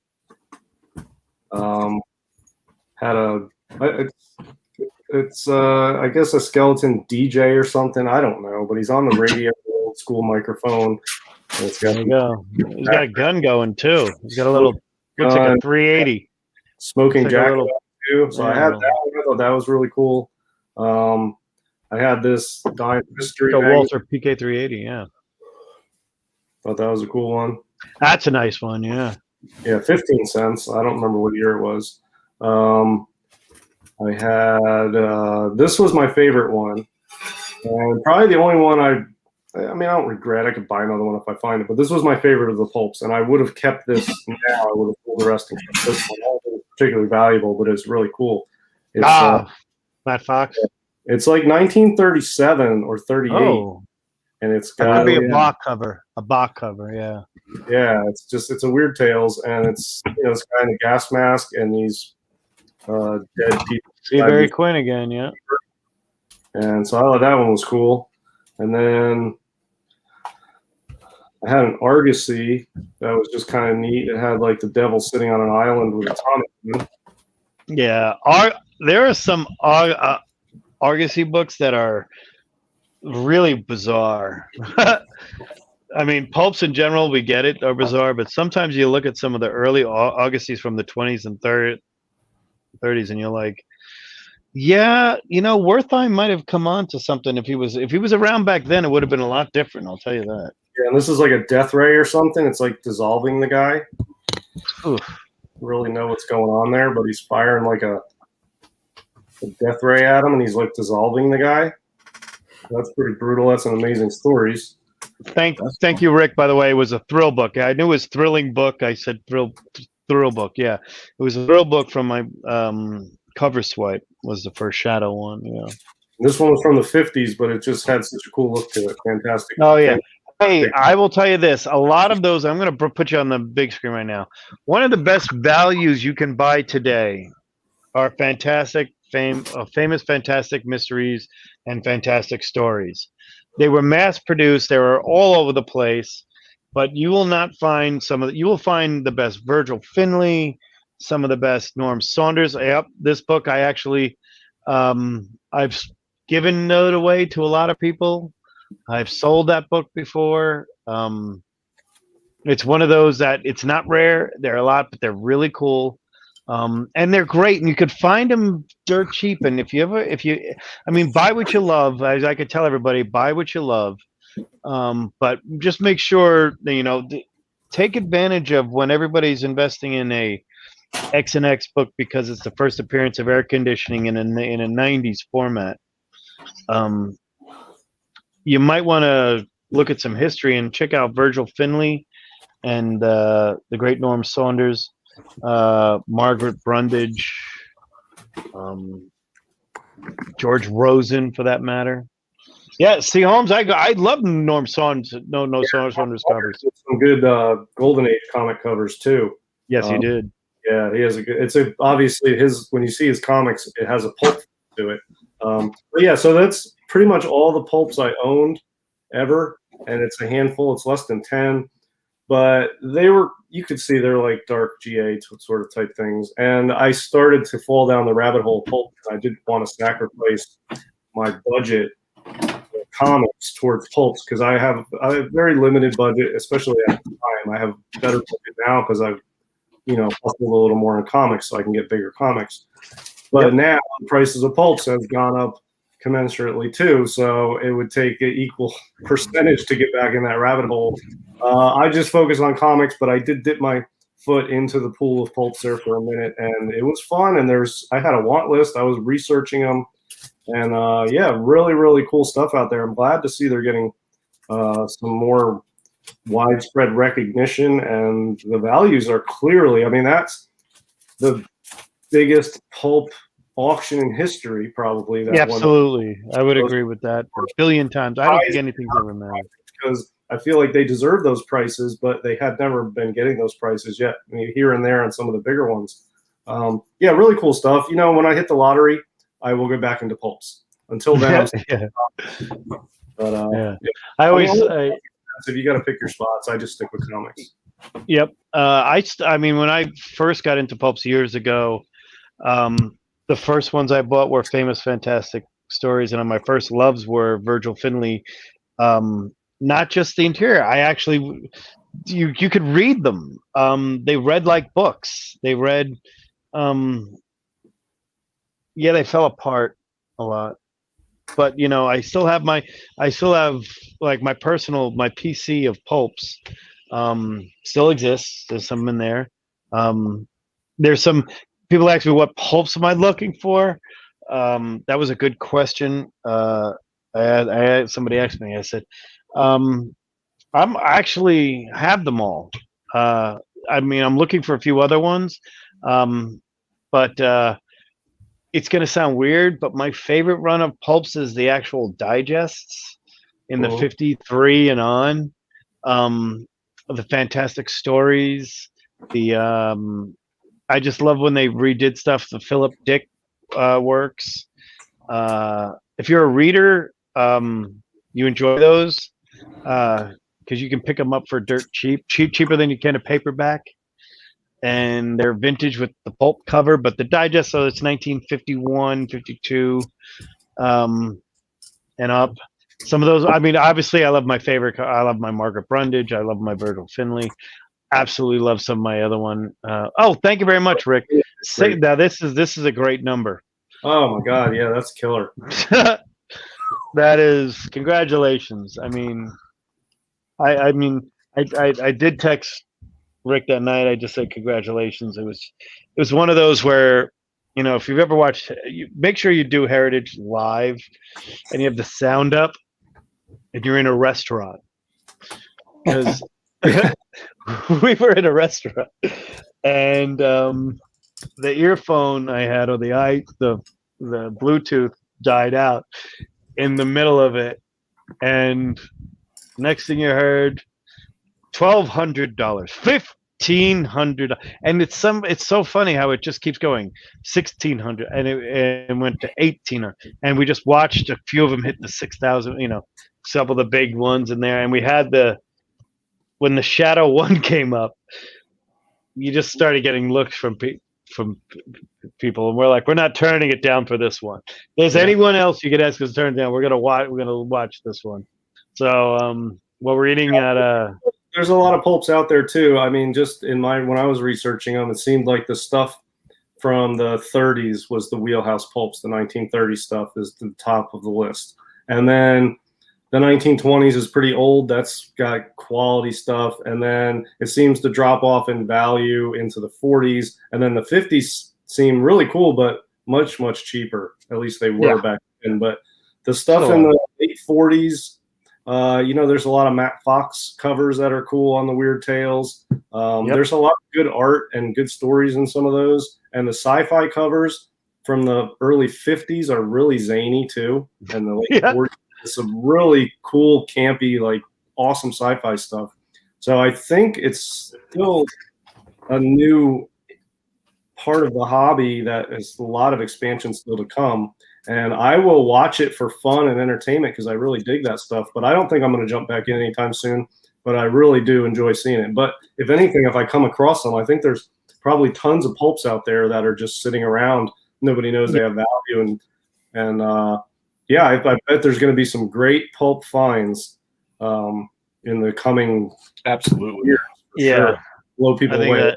Probably a mile collection out there that nobody has even looked into yet because it just nobody cared about pulps. Right. And then one of the things, pulps are crap to begin with. They don't come out near mint. They didn't back then. They were crap when they came out. As far as their quality of paper and everything else, they were pulps. So let's be honest, it's what they are. However, there were a lot of them done. I was talking to some people about the print runs on some, and we've got some numbers that we've heard that, it rivals X-Men 1 in the 90s, the runs, some of them. Single issues. So that's one thing with pulp. So they're out there. Go to your antique shops. Go to your secondhand shops, your Goodwill, your old bookstores, your half-price books, or whatever you have that's, somebody who's got something somewhere, check them out. If they're not going to be, so if you don't want to spend, I guarantee you for $5 you can probably pick up a pulp somewhere and just if you want, just look at it and say, what's the big deal? I said, because if you ever want to know who some of the biggest pulp people are, Jim Steranko is probably one of the biggest fans of George Rosen in general, but a big fan of pulps in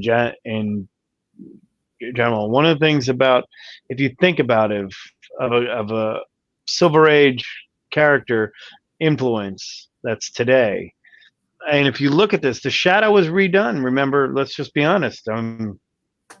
Mike Kaluta absolutely would be influenced by that. You've got a lot of the. I often argue that Steve Ditko's first original drawings of Doctor Strange remind me of a lot of the pulp versions of characters in the Wizards. And one of my favorite things about Steve Ditko is his Doctor Strange run. Well, if you've been a fan of this show more than 2 episodes, I never go to an episode probably without watching it. I mean, without ever mentioning it, that the greatest single artwork ever done, interior works in Marvel history, is Steve Ditko doing the Doctor Strange run right off the bat, all the way up until he's done. It's just, there isn't anything that compares to it outside of I'm not comparing it to a Wrightson Frankenstein. I'm saying about a comic, something that actually somebody who drew the future. As Kirby has the crackle, entire world of astral projection, magic in general, and everything else belongs to Steve Ditko. So I got some things to. So I got. Oh, good. I'm gonna put you on the big screen. You're gonna be on for a little bit. I'll be right back. How's your back? Because I want to. This is the last chance. I never. I don't keep my collections all museum style like this typically. But I'm kind of cataloging before moving. Yeah, I'm doing all right. I took a Tylenol before we came on here. I feel I'm decent. Okay, and then but before that, I got a couple things in the mail today that are pretty cool, so I could show those as long as you're okay. Yeah, I'm good. Let's go. Yeah, I think it's gonna hurt when I get up, but as long as I stay, I seem to be all right. Is it low back or high back? It's lower back and into my upper sort of butt area. So I don't know if I lifted or twisted or whatever, but welcome to being old. Yeah, I know. People ask me, what'd you do to it? And I said, I got old. That's what happened. I sneezed. Yeah, exactly. And it's I don't even know what happened. And that just proves you're old. When you just wake up one day and you're having pain and you didn't do anything, that means you're getting old. Yep. I mean, when I was a kid, I would hear my parents say they slept on something, they slept wrong. And I'm thinking, how dumb is that? How hard is it to sleep? How can you sleep wrong? You just lay down and you sleep. You can't do it wrong. But when you get older, you definitely can sleep wrong. So. All right, so I got some stuff. Japan. I'm still chasing a nicer copy of this old Mazinger book. It's one of the first time. It's the second one they've ever collected where it's only Mazinger, and it's from 1973, I think, 74. And I gambled on this one. I mean, again, this is you're relying on a translator. And you're relying on, crappy eBay, Craigslist type pictures. So win some, lose some. But I don't know. I don't think I lost just because it's still cool to me. But it certainly wasn't an upgrade. So I got another one. It's funny. It's got a lot of them have these creases that go. Well, I don't know if it's a crease. It's just a break in color that kind of. Yeah, it's weird, lightning strike kind of cracks out. I don't know if you could see that. A little bit. See, but this white line there shouldn't be there. But this one also has some drawing on it, which you probably can't see. Yeah, it's hard to see. You could see it. Some kid drew lines. Yeah. But you could see how you could take a picture of that without it really, and then the cover's almost falling apart. See that? Yeah, it's like a split. But it was $10, so I'm fine with that. And then that's cool. This one, there's this old character. This is from the 50s. He's a Moonlight Mask. I dig the artwork. It's pretty cool. It's a little bit under the radar. He's not one of the flashy characters that people really know about. I just kind of found out by looking at things I liked, and this was kind of cool looking. You know, this is I like the snakes out of nowhere. Yeah, and neat for 50s. You know, and I'll just flip through. You know, so and like I've said before, I think, but these came with the big mangas for free. So you'd get like a bundle of these guys with something like this big thick thing, and these were just free. And so, you know, probably lost or whatever. Do the anime creators of today give a tribute? Like, you know how we have, you know, almost every, you know, recent things is like anytime they talk about Lovecraft, you have years of people, or Edgar Allan Poe goes to Lovecraft, all the way up to Alan Moore today. They always credit the old guys. Do the anime guys of today in Japan recognize the great works? I mean, there's three or four main guys from the way back. There's Tezuka, who created Astro Boy, right, and then there's Gonagai, who kind of developed the first piloted robot in the early 70s, Mazinger. You know, because before that there was another robot, Tetsujin, and some other ones that they in the 50s that they would control, like remote control or whatever, or it was like its own entity. But the story goes that he was in a traffic jam in the 70s, early 70s, and he's like, I wish I could have a flying car.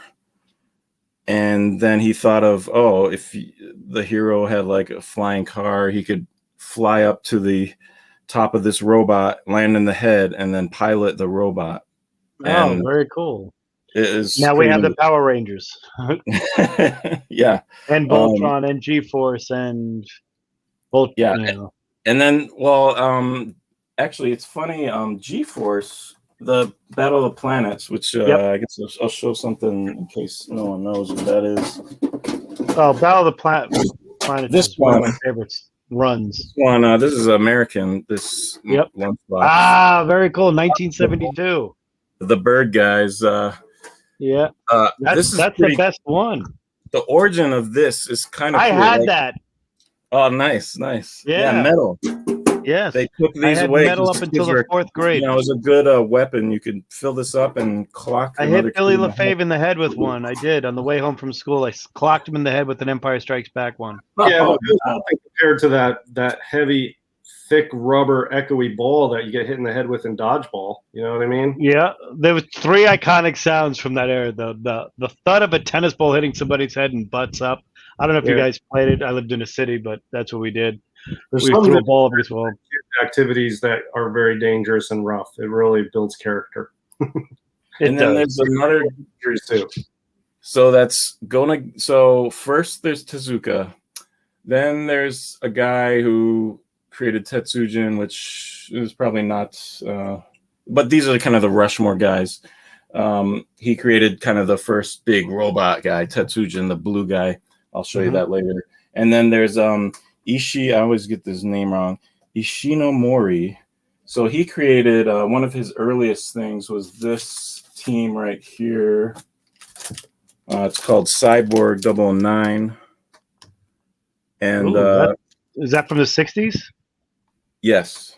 Yeah. Yes. Good call. But here's a very early 60s one, which is pretty rare. Nice. This is actually sometimes those little books, they're called fudokus, which means like appendix. It's just like a freebie, you know, with your comic book. Like imagine if you got a I don't know, we don't really have anything like previews. Previews. It was like previews, but it had like a little comics or something on the side or something. But sometimes they were comic size, which I love. I love the comic size ones because, you know, it's like our stuff. But this is an old one. So Ishinomori, if I'm saying it right. Yes. He's like another manga god. Those are in the 60s. He kind of created the team. So he went on to he did all these TV shows, designed the manga and the actually worked on the shows for all the teams, Oh, like the Rangers. This was first Rangers, I think it was 1974 or something.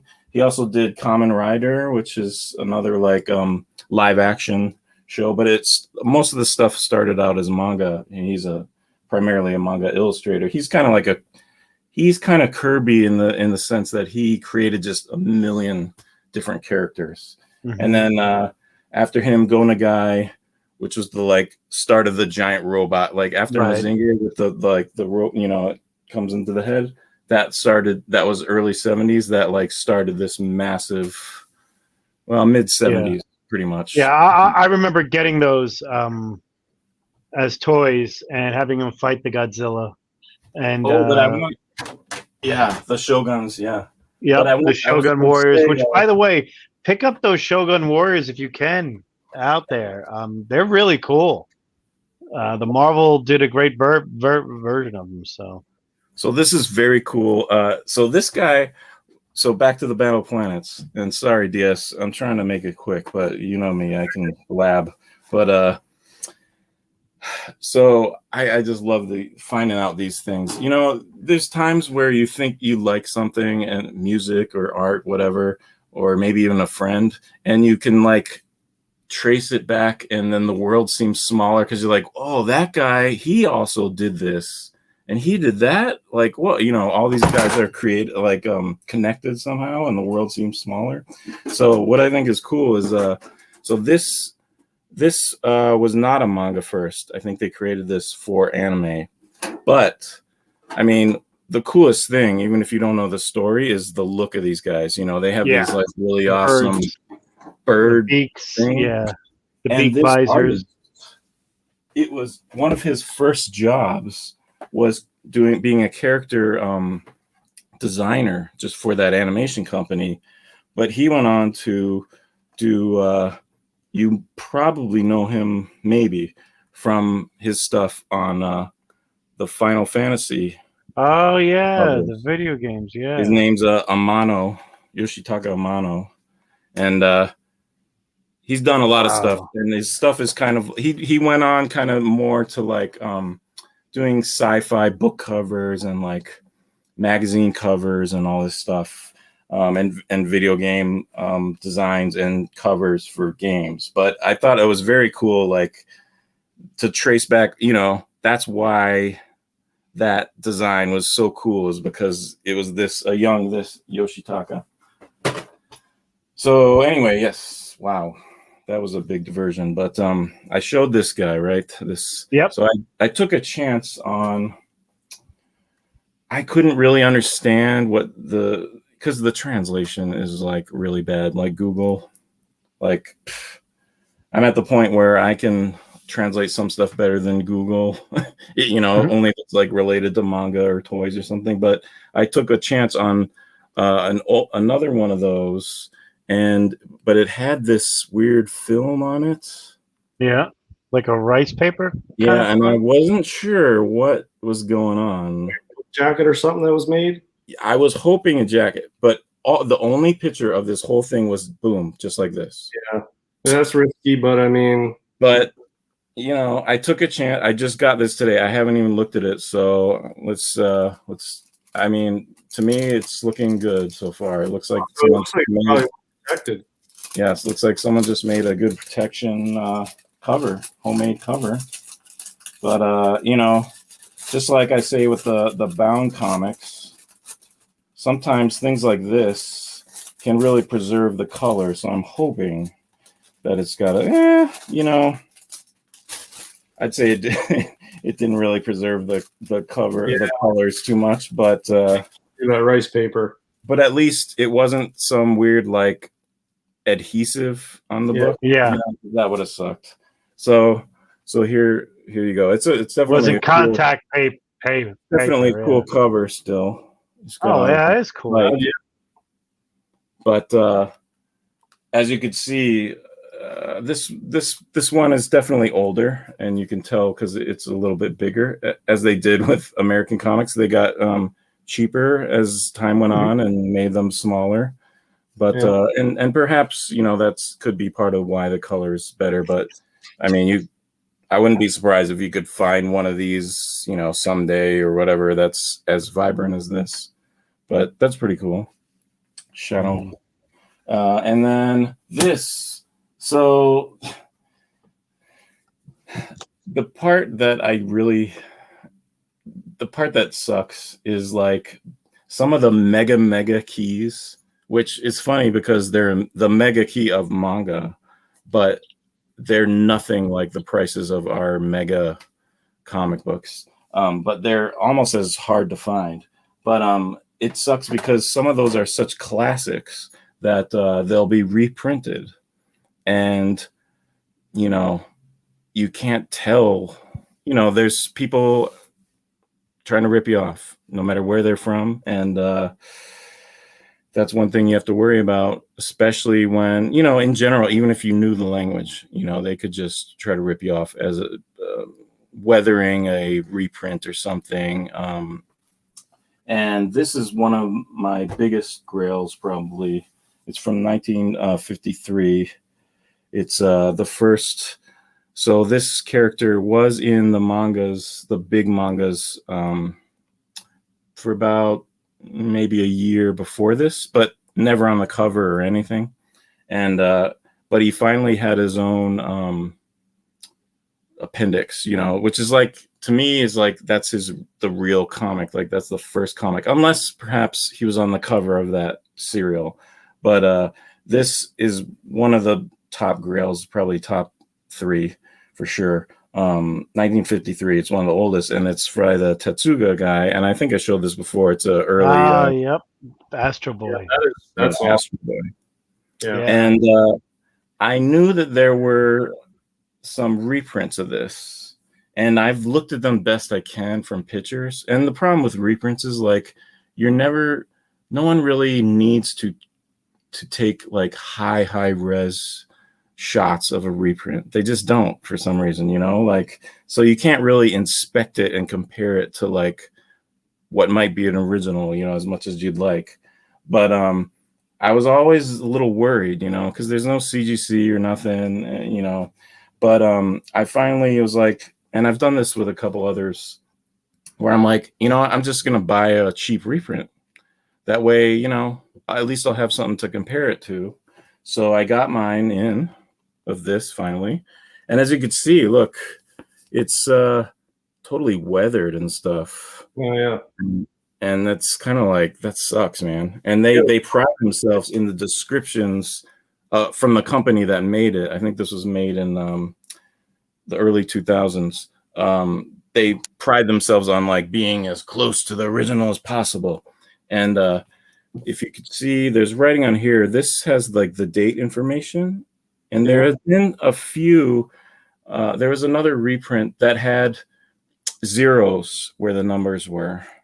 So it's like, nice. Thank you for letting me see that how that's a reprint. But this one has like exact numbers. But I got it, and I'm super, super happy because, as you could see, so here we go, the original. And, you know, mine's beat to hell, but still, look, you could see the size difference for one, which, you know, would be hard to tell with a cover or a picture, I think. Yeah, but, you would have to have a beta test to see what it is. Yeah, but then this is clearly this paper, you know, is very you know, newsprinty kind of comic. Smells good. And then this one, gloss. You could just tell it's just, it's a little bit glossy, nothing really newsprint. You know, I'm maybe a mint one, but and then I just got this today, and I'm looking at this. I haven't really inspected. So that's cool. A lot of times on other ones I got, the ads, like for some reason, they won't reprint the ads. Like, I don't know if it's a copyright thing or something, but they'll like change it up. Like they just can't do it. And it looks like they did it again. So the back page here is this. Nice. And then the original is this very different. Yeah, very different. So, you know, if you were a legit seller, you would show that, right? Because there's certainly these that doesn't say anything about reprints. So I'm very happy because yeah, these are, I've only seen 2 ever since I started collecting this stuff, and they're very expensive. So I was very happy to get that. And then I guess I could just do the tour. Is it possible? Can I just reconnect with my phone? Because I think that'd be a real easier to walk around that. Sure. All right, so I'll be just right click. back, Just click the same link. Essentially. All right, I'll be right back. Sounds good. All right. So for those of you that are joining us a little late here, we want to shout out one more thing here. Today is the 50th anniversary of Swamp Thing over here. One of the things I don't know if I showed this before, but I wanted to show. One of the things about digests in the pulp world, which he brought up, is that they're smaller. This is 2 of my favorite. This is Kelly Frankel's. He sees that there's an Astounding Stories of both of these. And this is Frank Kelly Freeze. These are 2 great, the most iconic of the digest covers, in my opinion. This you probably recognize if you were a Queen fan or like the band Queen. This was done on Queen. It's from an Astounding Stories pulp, and this is from the follow-up issued. This is from A Martian Go Home is actually the name of this work. This cover work here, and it's a story about a Martian when you tell him to go home. That's one of the unsung heroes. I mean, I often tell people, whether it's Arthur C. Clarke, Jack Williamson, Frank Kelly Freeze, in the pulp world, those are artists, and the other 2 are writers. Arthur C. Clarke, if you don't know, did the 2001.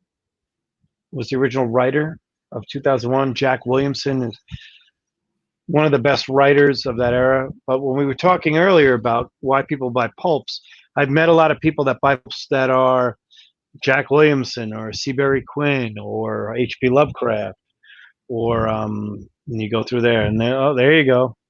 That's a Kelly Freeze comic book that I really like. Let me show that one. 5, maybe. Well, that's Kelly Freeze. Pulp artist in a rare comic cover appearance. Yeah, at least painted. Yeah, he's cover. one. Yep, he's one of the. That's a great job, DS. Thank you. Yeah, but if you're ever interested in this, okay, we're gonna bring in the tour. We're gonna get the tour when Knights is gonna give me a thumbs up when he's ready. Thumbs up. Here we go. Almost. All right. All right. I can't hear him, but we'll sit there. And then we want DS's back to go out. Was there anything else I wanted to show? I also, just to let you know, I just picked up all the graphic novels of League of Extraordinary Gentlemen by Alan Moore. Way better than the movie. One of those things you should all get. But I'm a big Alan Moore guy, so it happens. So there you go. Here, let's do the tour. All right. You can hear me? Yep. All right. All right. Let's see here. That's his seat. Let's see. Yeah. Jeez, that's a lot of stuff, man. Not always. This is different than it typically is because a lot of stuff in the house is already like packed up. So, but let's see. You know, you liked G-Force. Oh yeah, I'm a big Battle of the Planets fan. I'll start with that. Robotech. Yeah. All right. So let's start with the Gotcha Man stuff here. Nice. Some old toys. Yeah. Look at Japanese curio shop right here. Yeah. There's a belt. I used to make my my Chips helmet from the TV show Chips from the 80s. I put a little cone in front of it to try to make it like the G-Force guys had. Because it was green in front too. So I tried to be the what was his name? Jace. Cool.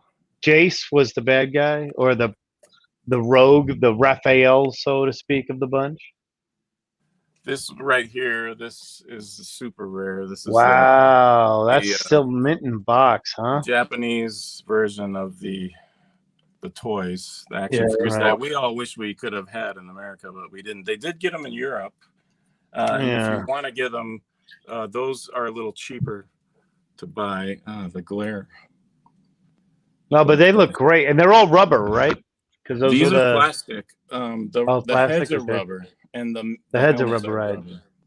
Yeah, I But this has remember. got fantastic artwork on it too. I went to the Boy Scout garage sale, and I had that. Did not have the jet though. I know I had a back is really awesome. Yeah, we had a I had a cousin who was stationed in Okinawa who sent me a lot of the G4 stuff and the Robotech stuff back. This is a yeah, you can see back there. So this still makes me pissed off. I won a kid's helmet of that, and then the seller just pretty much ghosted me. But in the meantime, I was like, I'm getting like the whole costume then, because there's a cape, and then there's accessories, like these are the darts that you can throw.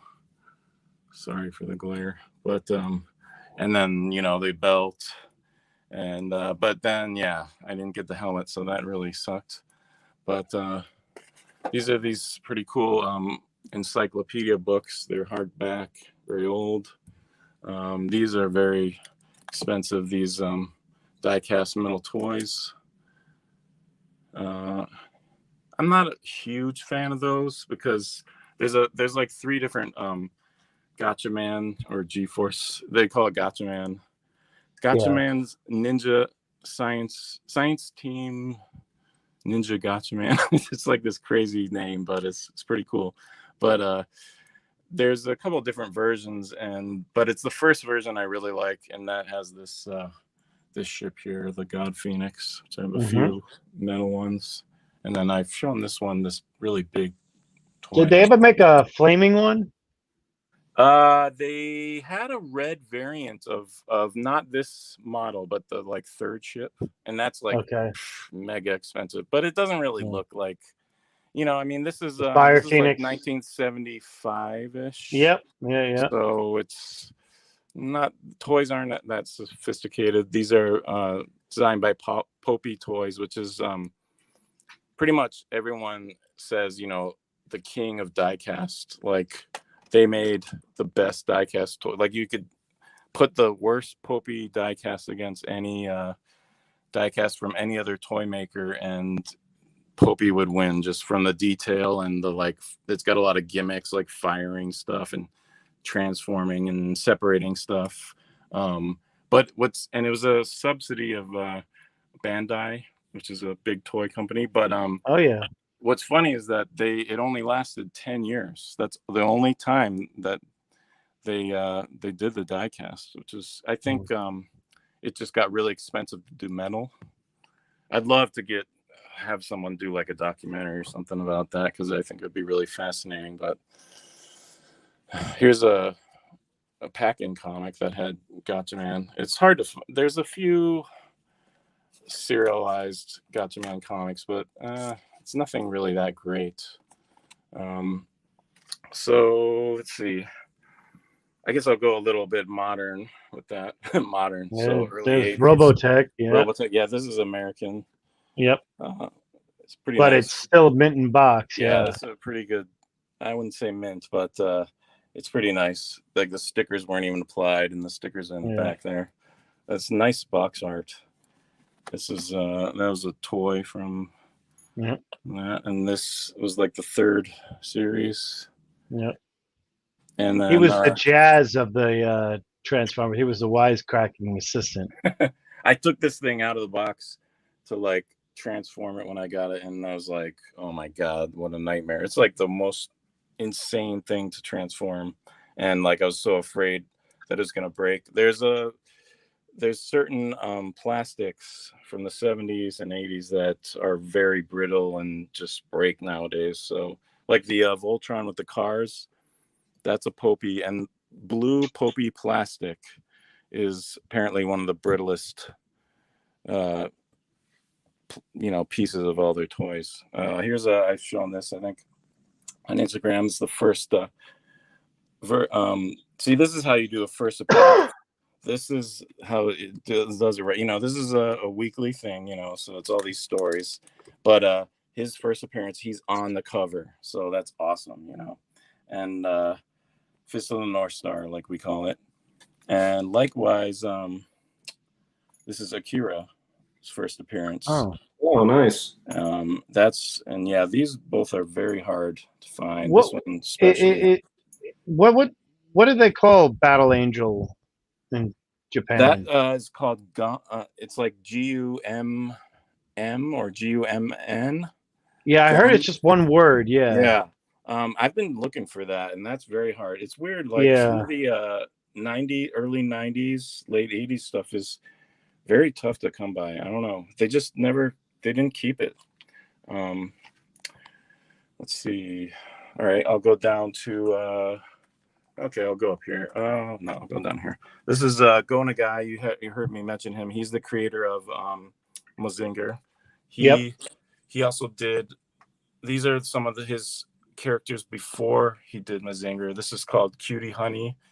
They actually made a show, and I was surprised to hear that they made an anime show of this in the 70s, because her like superpower is like she uses her superpower and but all her clothes come off.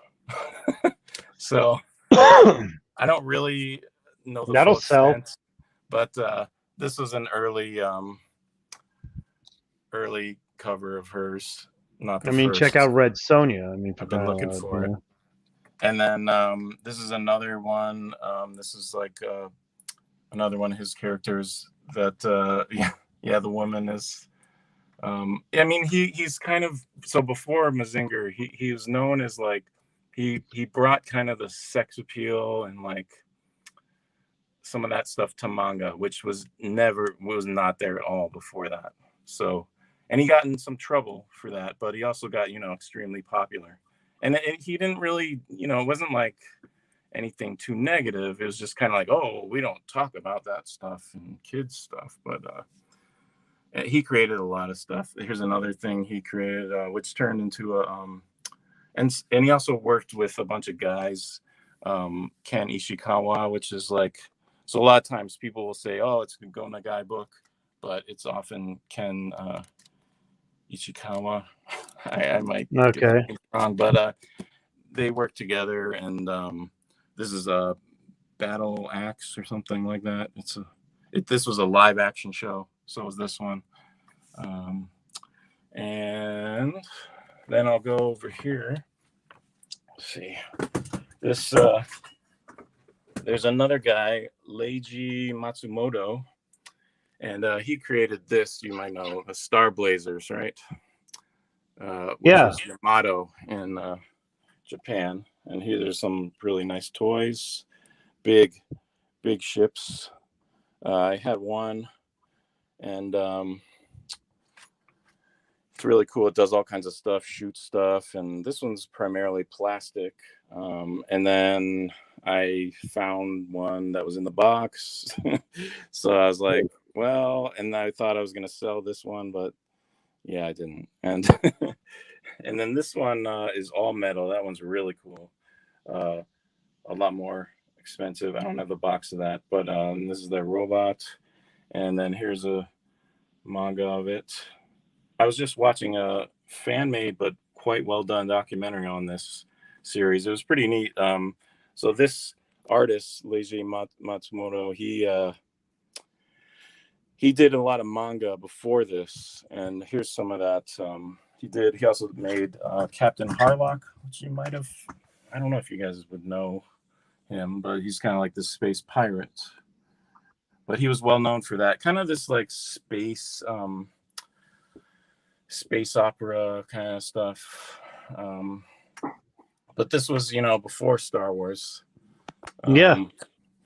And here's a toy box. It's pretty cool. It's a little dinky ship. I want to get the nicer ship, but it's eluding me. And but they had him.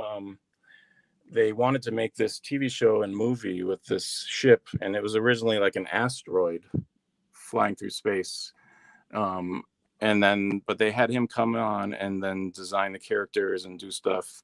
But he ended up like directing some of it and all this. But so it didn't start out as a manga. It started out kind of as just like developing a show, or a movie or show. That was a little unclear. He also did this one called Galaxy Express 999, which is about a space train. I like the I've tried watching some of these and they're a little slow paced for me. I think if I have patience, I'd be able to get into it, but I really like the kind of iconic character designs he draws, and especially the women are really cool looking. And see, I'll go up here. Here's kind of these are Sofubis, which are the little plasticky toys, just a group of them from like various anime stuff. This guy back here, that guy Kashan, that's the toy, and that's him. He was also designed by Amano, the bird guy here, which is again is like, I think it's it's a pretty cool looking design. It's fun to trace those back. Here's Voltron, we know him. He was actually of course. Early 80s. So this was kind of after the big robot craze. It was kind of, it shifted over to Gundam, became very popular. Less the super robot, more the like not infantry, but like, I don't know, like military robots, like lots of them, that kind of thing. Here's a 70s one called Guy King. He's in some of those Shogun Warrior comics, I believe. I might be mistaken about that, but he definitely had an American Shogun toy.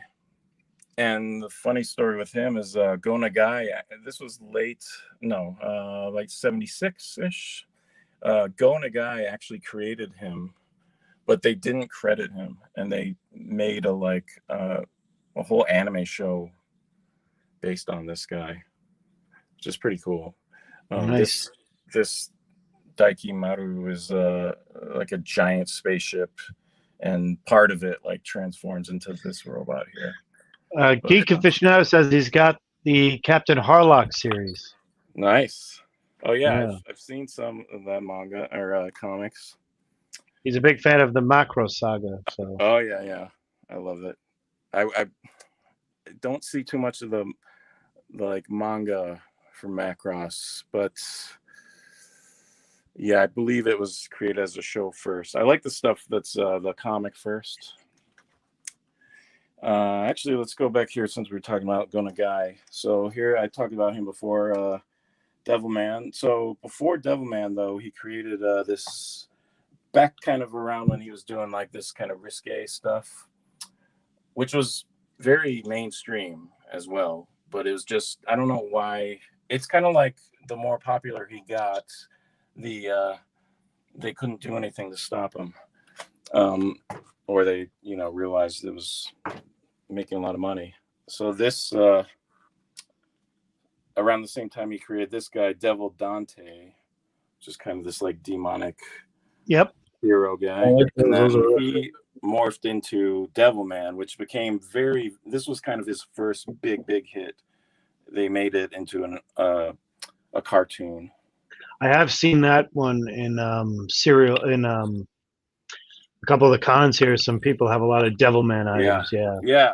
It's very really, popular from the mid to late 70s. About this was very early 80s or 70s. Oh, but then very early 70s. It kind of some of these characters just have legs. Like the newer versions of Devilman, not by him, but other people are very like heavy metal and very 90s style, very cool. So they'll keep making toys and all kinds of stuff. I mean, when I first heard of Devilman, it was not this green guy. I was like, what the hell is this? When I saw the green guy. So that's Gona Guy, and then let's go back up to the robots. So here we go. This is Radine. This is another one. So after Gona Guy created Mazinger, it was a massive hit, and the toys especially were crazy. So they started to make lots of cartoons, and that's why some stuff, is just made straight for TV, like Macross. And Voltron, stuff like that. It didn't originate in the comics. So this is another one of those. Radine, pretty cool. It's like kind of got this Egyptian flavor. I think the US did it through Filmation, if I'm not mistaken. The same people that did He-Man. Versions of how they. There was a couple different people who bought the rights or whatever. And I remember there was a Voltron that was built which was assembled by like 20 or 30 cars. Yeah, that's this guy. Yep, that's one of the first ones. Yep, that was one of the first. Yep, helicopters, and this is a big one. I only have his head and his chest. Yeah, there were a lot of cars that rolled up, and it was just really cool though. And while the Lions became the most popular, because let's be honest, they're Lions, but and the background story and the whole, everything else, of course, that one. But on Saturday mornings, way before the Lions, the cars were always on, and that's cool. And we used to get to watch it on WPIX and WWOR in New York. Yeah. In New York. That's how I saw Battle of the Planets. Yep, that's exactly where all that stuff. They did a whole anime manga kind of like 2 hours of it all the time. Yeah. This is a pretty cool magazine cover, nicely painted of Guy King, and I really like that one. Precursor to Grimlock right there. There's some more of those packing comics. And then Gona Guy also created this guy named Get a Robo, and he was one of the first robots to transform, to combine. So basically, you had 3 ships. So these 3 ships here, and in the show, in the manga first, but then in the show, they would kind of like bump into each other, and depending on the order of how they kind of docked into each other, they would change into different robots. So one was this guy, the other was, this thing. Actually shows a better picture of all of them, probably right here. And then there's Get a Robo G, which is kind of the second version of that, so you buy all new toys again. And then another painted cover, nice one. And then this is Get a Robo G, the Jumbo. And I'd like the original Get a Robo, but that one was Japan only. So that's a, 4-figure toy. So someday, maybe. Someday, I'm sure, knowing me. But let's go to, let's finish out the Ishinomori right here. I'll just scan these Cyborg 009 stuff. They did make some toys. There's a nice one, metal. He's pretty cool. He's got magnets on his feet, so you could have him walking up your or down your refrigerator. That's pretty cool. Let's see some of the old mangas. These are these guys. Yeah, here's some of the old mangas. So back in the 60s, you had Godzilla was very popular. So it's kind of this weird period in between. So there was Astro Boy, which kind of just started anime, really, in comics, and then also the first animation, their popular one, I guess. I don't know if it was the first. Well, it wasn't the first, but it was very early. It was even black and white when it first came out. But and then there was this time in between from that creation up until the early 70s with the robots, where it was kind of Godzilla, the monsters were like the big thing back then. But here's the disappointing version of that Fist of the North Star first appearance. So this is the equivalent of the Wonder Woman first appearance, or Doctor Strange. So this is 009's. It's extremely rare book and tough to get. I think this is 1964, but that's not him. But this was the first issue, and if you go into it, let me grab this. Sorry, phone. Doing this with the phone is not the best. Oh, it's with red writing, right? Yeah. So sometimes they have a couple color pages, but yeah. So here we go. First appearance of Cyborg 009, which is like one of the first teams ever in Japan. But yeah, they just had one color page. But yeah, you'd never know, right? You'd never know. No, you wouldn't. They do mention it there, but kids didn't know what the hell that was. And he was actually, his stories were rather controversial, and they talked about the environment and like anti-government and stuff like that. And so he jumped around into lots of different companies, but continuing the story. But it's rather annoying as a collector because you're like, wait, what? Which is this is a different, like there's different big books and different publishers that he was in. This is a pretty cool, like they have records. Oh, okay. Yeah. Like Flexi records. Yeah, your golden record reprints have the first ones. Nice. I'm surprised that's still present in America where they're this flexible. Yeah, they came. I had some on the back of cereal boxes. Oh, okay. Yeah, there are some we used to collect those. We were kids, but we would get them.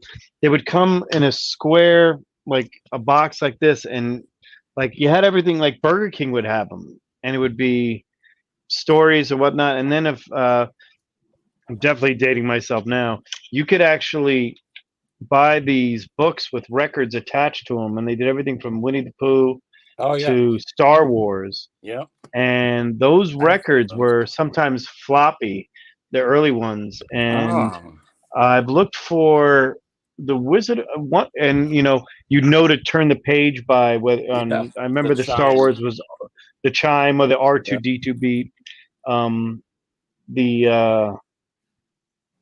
But we had them.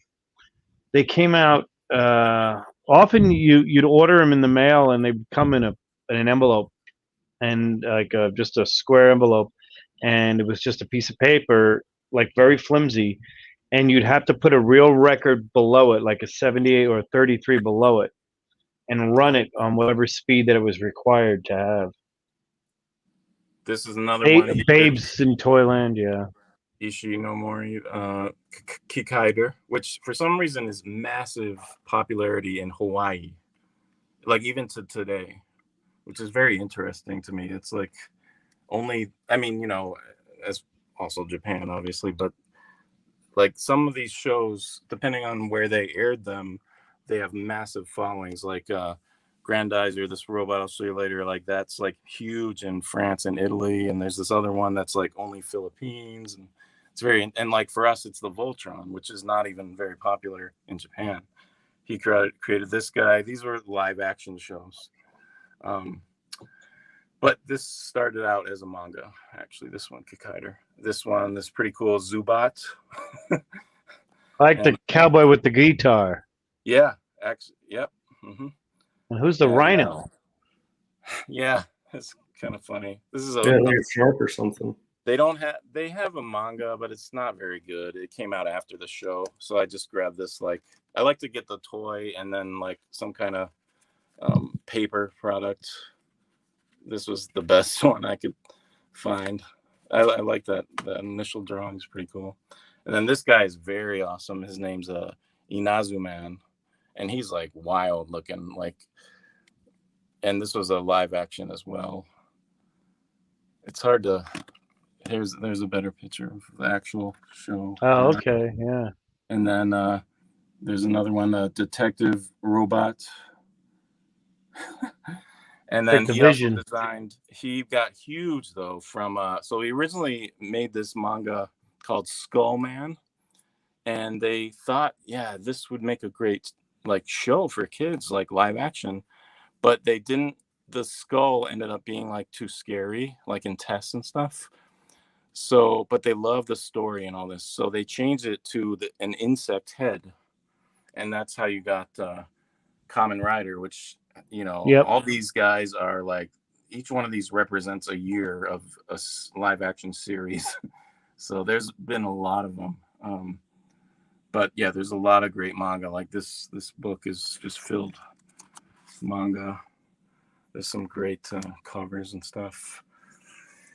And God, he created, yeah, like he's like the Kirby. He just workhorse. He also did this very early one, which is like this crazy chicken ninja guy, Ninja Henshin Arashi.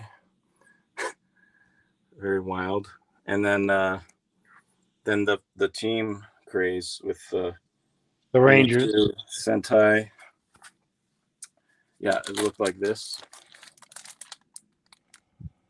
That's the live action. And then the next one to come out was this Ninja Team and Ninja Captor. Here's that one. And that one didn't do so well. It had like nine characters, and maybe that's why. And then right around that time is when the TV company, partnered with Marvel, and they did the Japanese Spider-Man show. Yep, which was great. The like part 2 of the Rangers, the real part 2, because they put it back to 5 characters only, called Battle Fever, and that was something Marvel had something to do with that. I'm not entirely sure.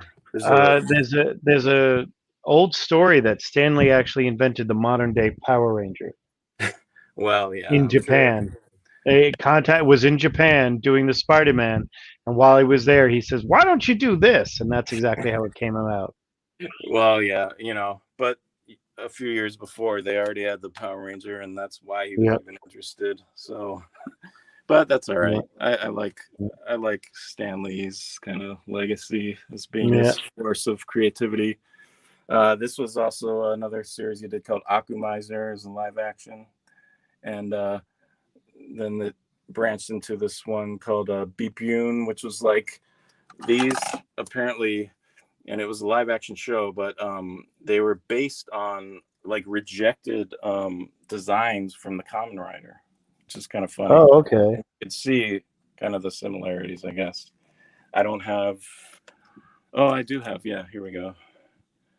These toys usually came in like a bag, so it's like a with one of these headers, and then just the toy in it. So I have some of these headers still, pretty neat. And then this one was kind of cool. Kage Star. His power was like if he could make his shadow appear, then his shadow could like do all this crazy stuff, which is kind of a cool power. And this is a very early one, Battleon 1. And then I love all the like music. All these themes in the 70s had awesome like horns and awesome catchy tunes in Japanese, and there's all kinds of great singers and songs. But you know, when I had my daughter, it was fun to like have her put on a record, because you know records are pretty cool. You know, we're trying to do some analog stuff. So my kids love watching them when I sit them next to the turntable, the old school one, and I'm like, "Yep, we're gonna put on this album." We have a ton they think it's funny. They think it's funny. So then, getting close to the end here. So now we got. So this is kind of the Grandizer section. Grandizer, you know what? I'll start with Mazinger, I guess, since Grandizer is technically part 3. So Mazinger, you know, the one I talked about before. Astro Boy, yeah. He's this guy here, and he's the first figure that they made. It's die cast, and in the show, it's called Chogokin, which is like the metal. But they ended up calling all these metal toys were called Chogokins, which is pretty funny that it's like fake name for the metal, like adamantium. Here's me trying to buy to get a nice copy of this book. So I'm ending up, I'll probably have like 20 of these eventually. I keep trying to find this one in the middle is not bad. And then this is the first appearance of him in a comic, and he got the front. Damn Mylar DS. But he got put on the cover of that one, so that's cool. And this is the pilot. This is the little ship that he flies down into the head. So it like he gets in this and it flies up, and then these wings like fold down, and it lands in the head. It's like right in here in the head, up there. And then I got this helmet. Zinger Koji is his name, the pilot. This is a very rare old Sofubi toy. It's funny because it's like, so I was telling you I wanted that Gotcha Man helmet, and then the guy never gave it to me. So I was like, God damn it. So then I was like going crazy searching for it again, and I couldn't find it, but I got a heads up on this auction for this Mazinger helmet, which I didn't even know existed. And I ended up winning that, and that was like a really rare piece. So then I was like, maybe I'll just collect more Mazinger stuff. And it kind of just like snowballed out of control from there. There's still a lot more for me to get, but there's some cool big ones. And then he turned into a great Mazinger in about 1974, which is like the second version. He had a different pilot, which, in my opinion, in the stories and the show, he just was kind of a jerk. So although I really like the design of him kind of better than the original Mazinger, but it's just not as cool as far as like the I don't know, it's not as endearing. And then the third one, which I love and most people say is the best, is called Grandizer, or Goldorak in Europe. So here's this is funny because so we never got this toy, this Shogun, and in Europe and some of French Canada, they got this one, and as you can see, it has like one fist is not. It's like this missile firing thing, and that if you compare it to the Japanese version of the toy, you could see like this chest thing is completely molded on there. This is just like a sticker. Yeah. And like this cock piece here is not even close to as cool. The legs are very different. This guy's head like turns a different way and stuff. But this story is amazing. It's about this guy, Duke Freed, who like flees his planet. He kind of lures away all these guys destroying the whole planet. And he takes Grandizer to fly away, and then he kind of crashes on Earth, and then they chase him, of course, and then he ends up like, because he came to Earth, he like kind of got like cancer or something like crazy. Like, it's just really interesting story. They do a lot of stuff where just we wouldn't expose our kids to it, but I guess it's okay there. But it's not like anything bad that they talk about. It's just real life stuff. All right, so then we're getting into some older mangas. So this is one thing that was really neat. So I talked about these guys coming free with the big manga. And this is one I got that was very interesting to me. So here's the manga, right? The weekly. And I found out that often they would rent these out, and what they would do is they had these massive staples that they would put in some of these and staple. So here, so It's hard to see. Here's one of those freebies. They would actually staple it to this massive thing. And I had some of these and I took some out because they were pretty rare to come by. But I was like, oh, I'll keep one in there just because it's kind of a fun thing. That's Sadahara O. I didn't understand why, they would. I thought it was like a fan thing. They just preserved it by stapling it, but it's a pretty massive staple. Like, I don't know where you get, like that's thick, but yeah. And then I found out, researched it, and it's actually a fairly common thing where they would rent those out. Just kind of funny to think of renting a comic book. These are all those like comic book sized ones. Pretty cool. And then here we go, nearing the end. This is mid-60s. Not this guy is famous. I forget his name. They did a series, Viz Comics, I think in the 80s. It's called Kamui. They reprinted some of his stuff very early, like kind of.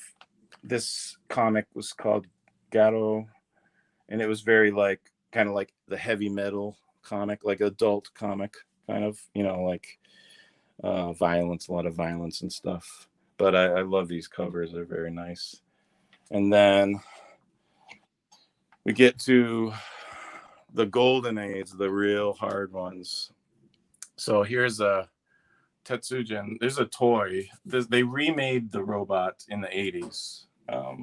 That's what this is.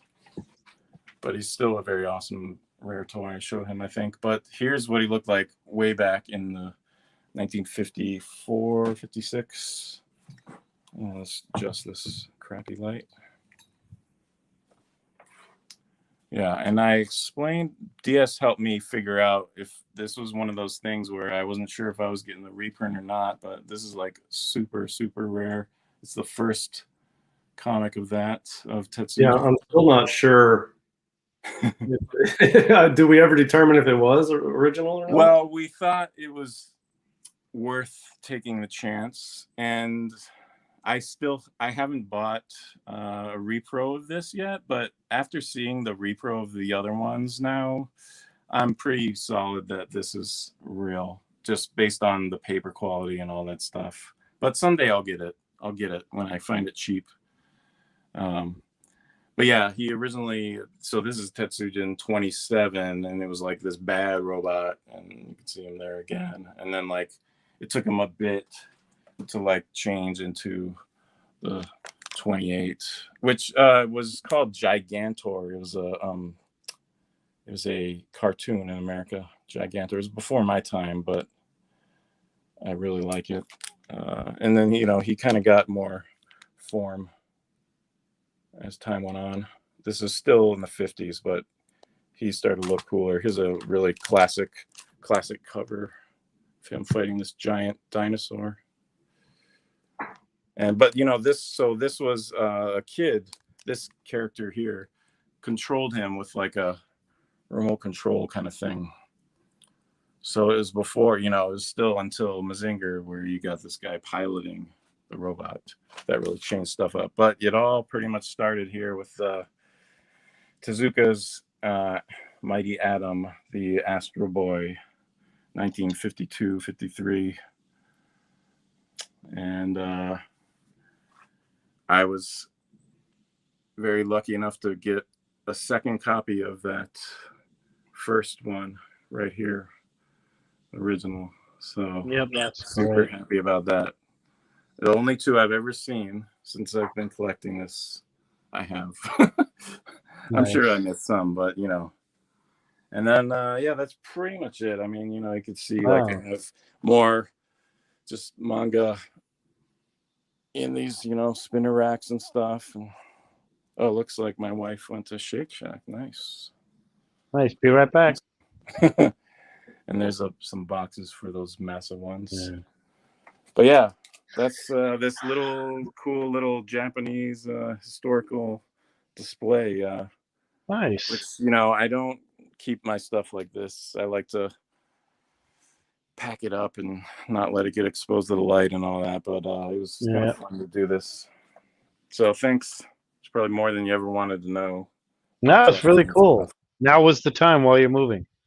Yeah. Well, I want to thank everybody. Does anybody have anything they want to plug right now? No. Me neither. So we're going to call it a night. DS, thanks again for everything. Glad you're back. Held up for it. Nights, thanks again for the great tour of the manga. You're on mute, buddy. Yeah, I got up and did a couple laps around the room just to stretch, but yeah, impressive room, Nights. Thanks. Yeah, good job. Good job. Better than the Japanese curio shop, I could imagine. It would take a long time. You know, it's not, I'd say even just my 30 Golden Age books are worth a lot more than this. Yeah. But it would take a hell of a long time to find all this and get all this stuff. So that's like the hunt. The hunt was kind of on par with the Golden Age books. Nice. I look forward to returning to Golden Age once, well, if the prices ever. There you go. If I ever get like a paycheck that is in line with the inflation of the books prices, that would be great. Awesome. Well, thanks again, everybody, for joining us here on Golden, guys. We had a great time. We talked everything from Golden Age comics to pulps to Japanese manga from the 50s, 60s, and 70s. And we learned a lot, and we enjoyed it. And we want to thank everybody for joining us, and thank you all for being a friend. Talk to you soon. Catch you later. Bye.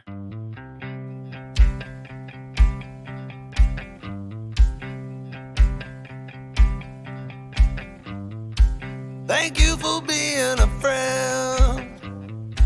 Travel down the road and back again. Your heart is true. You're a pal and a confidant. And if you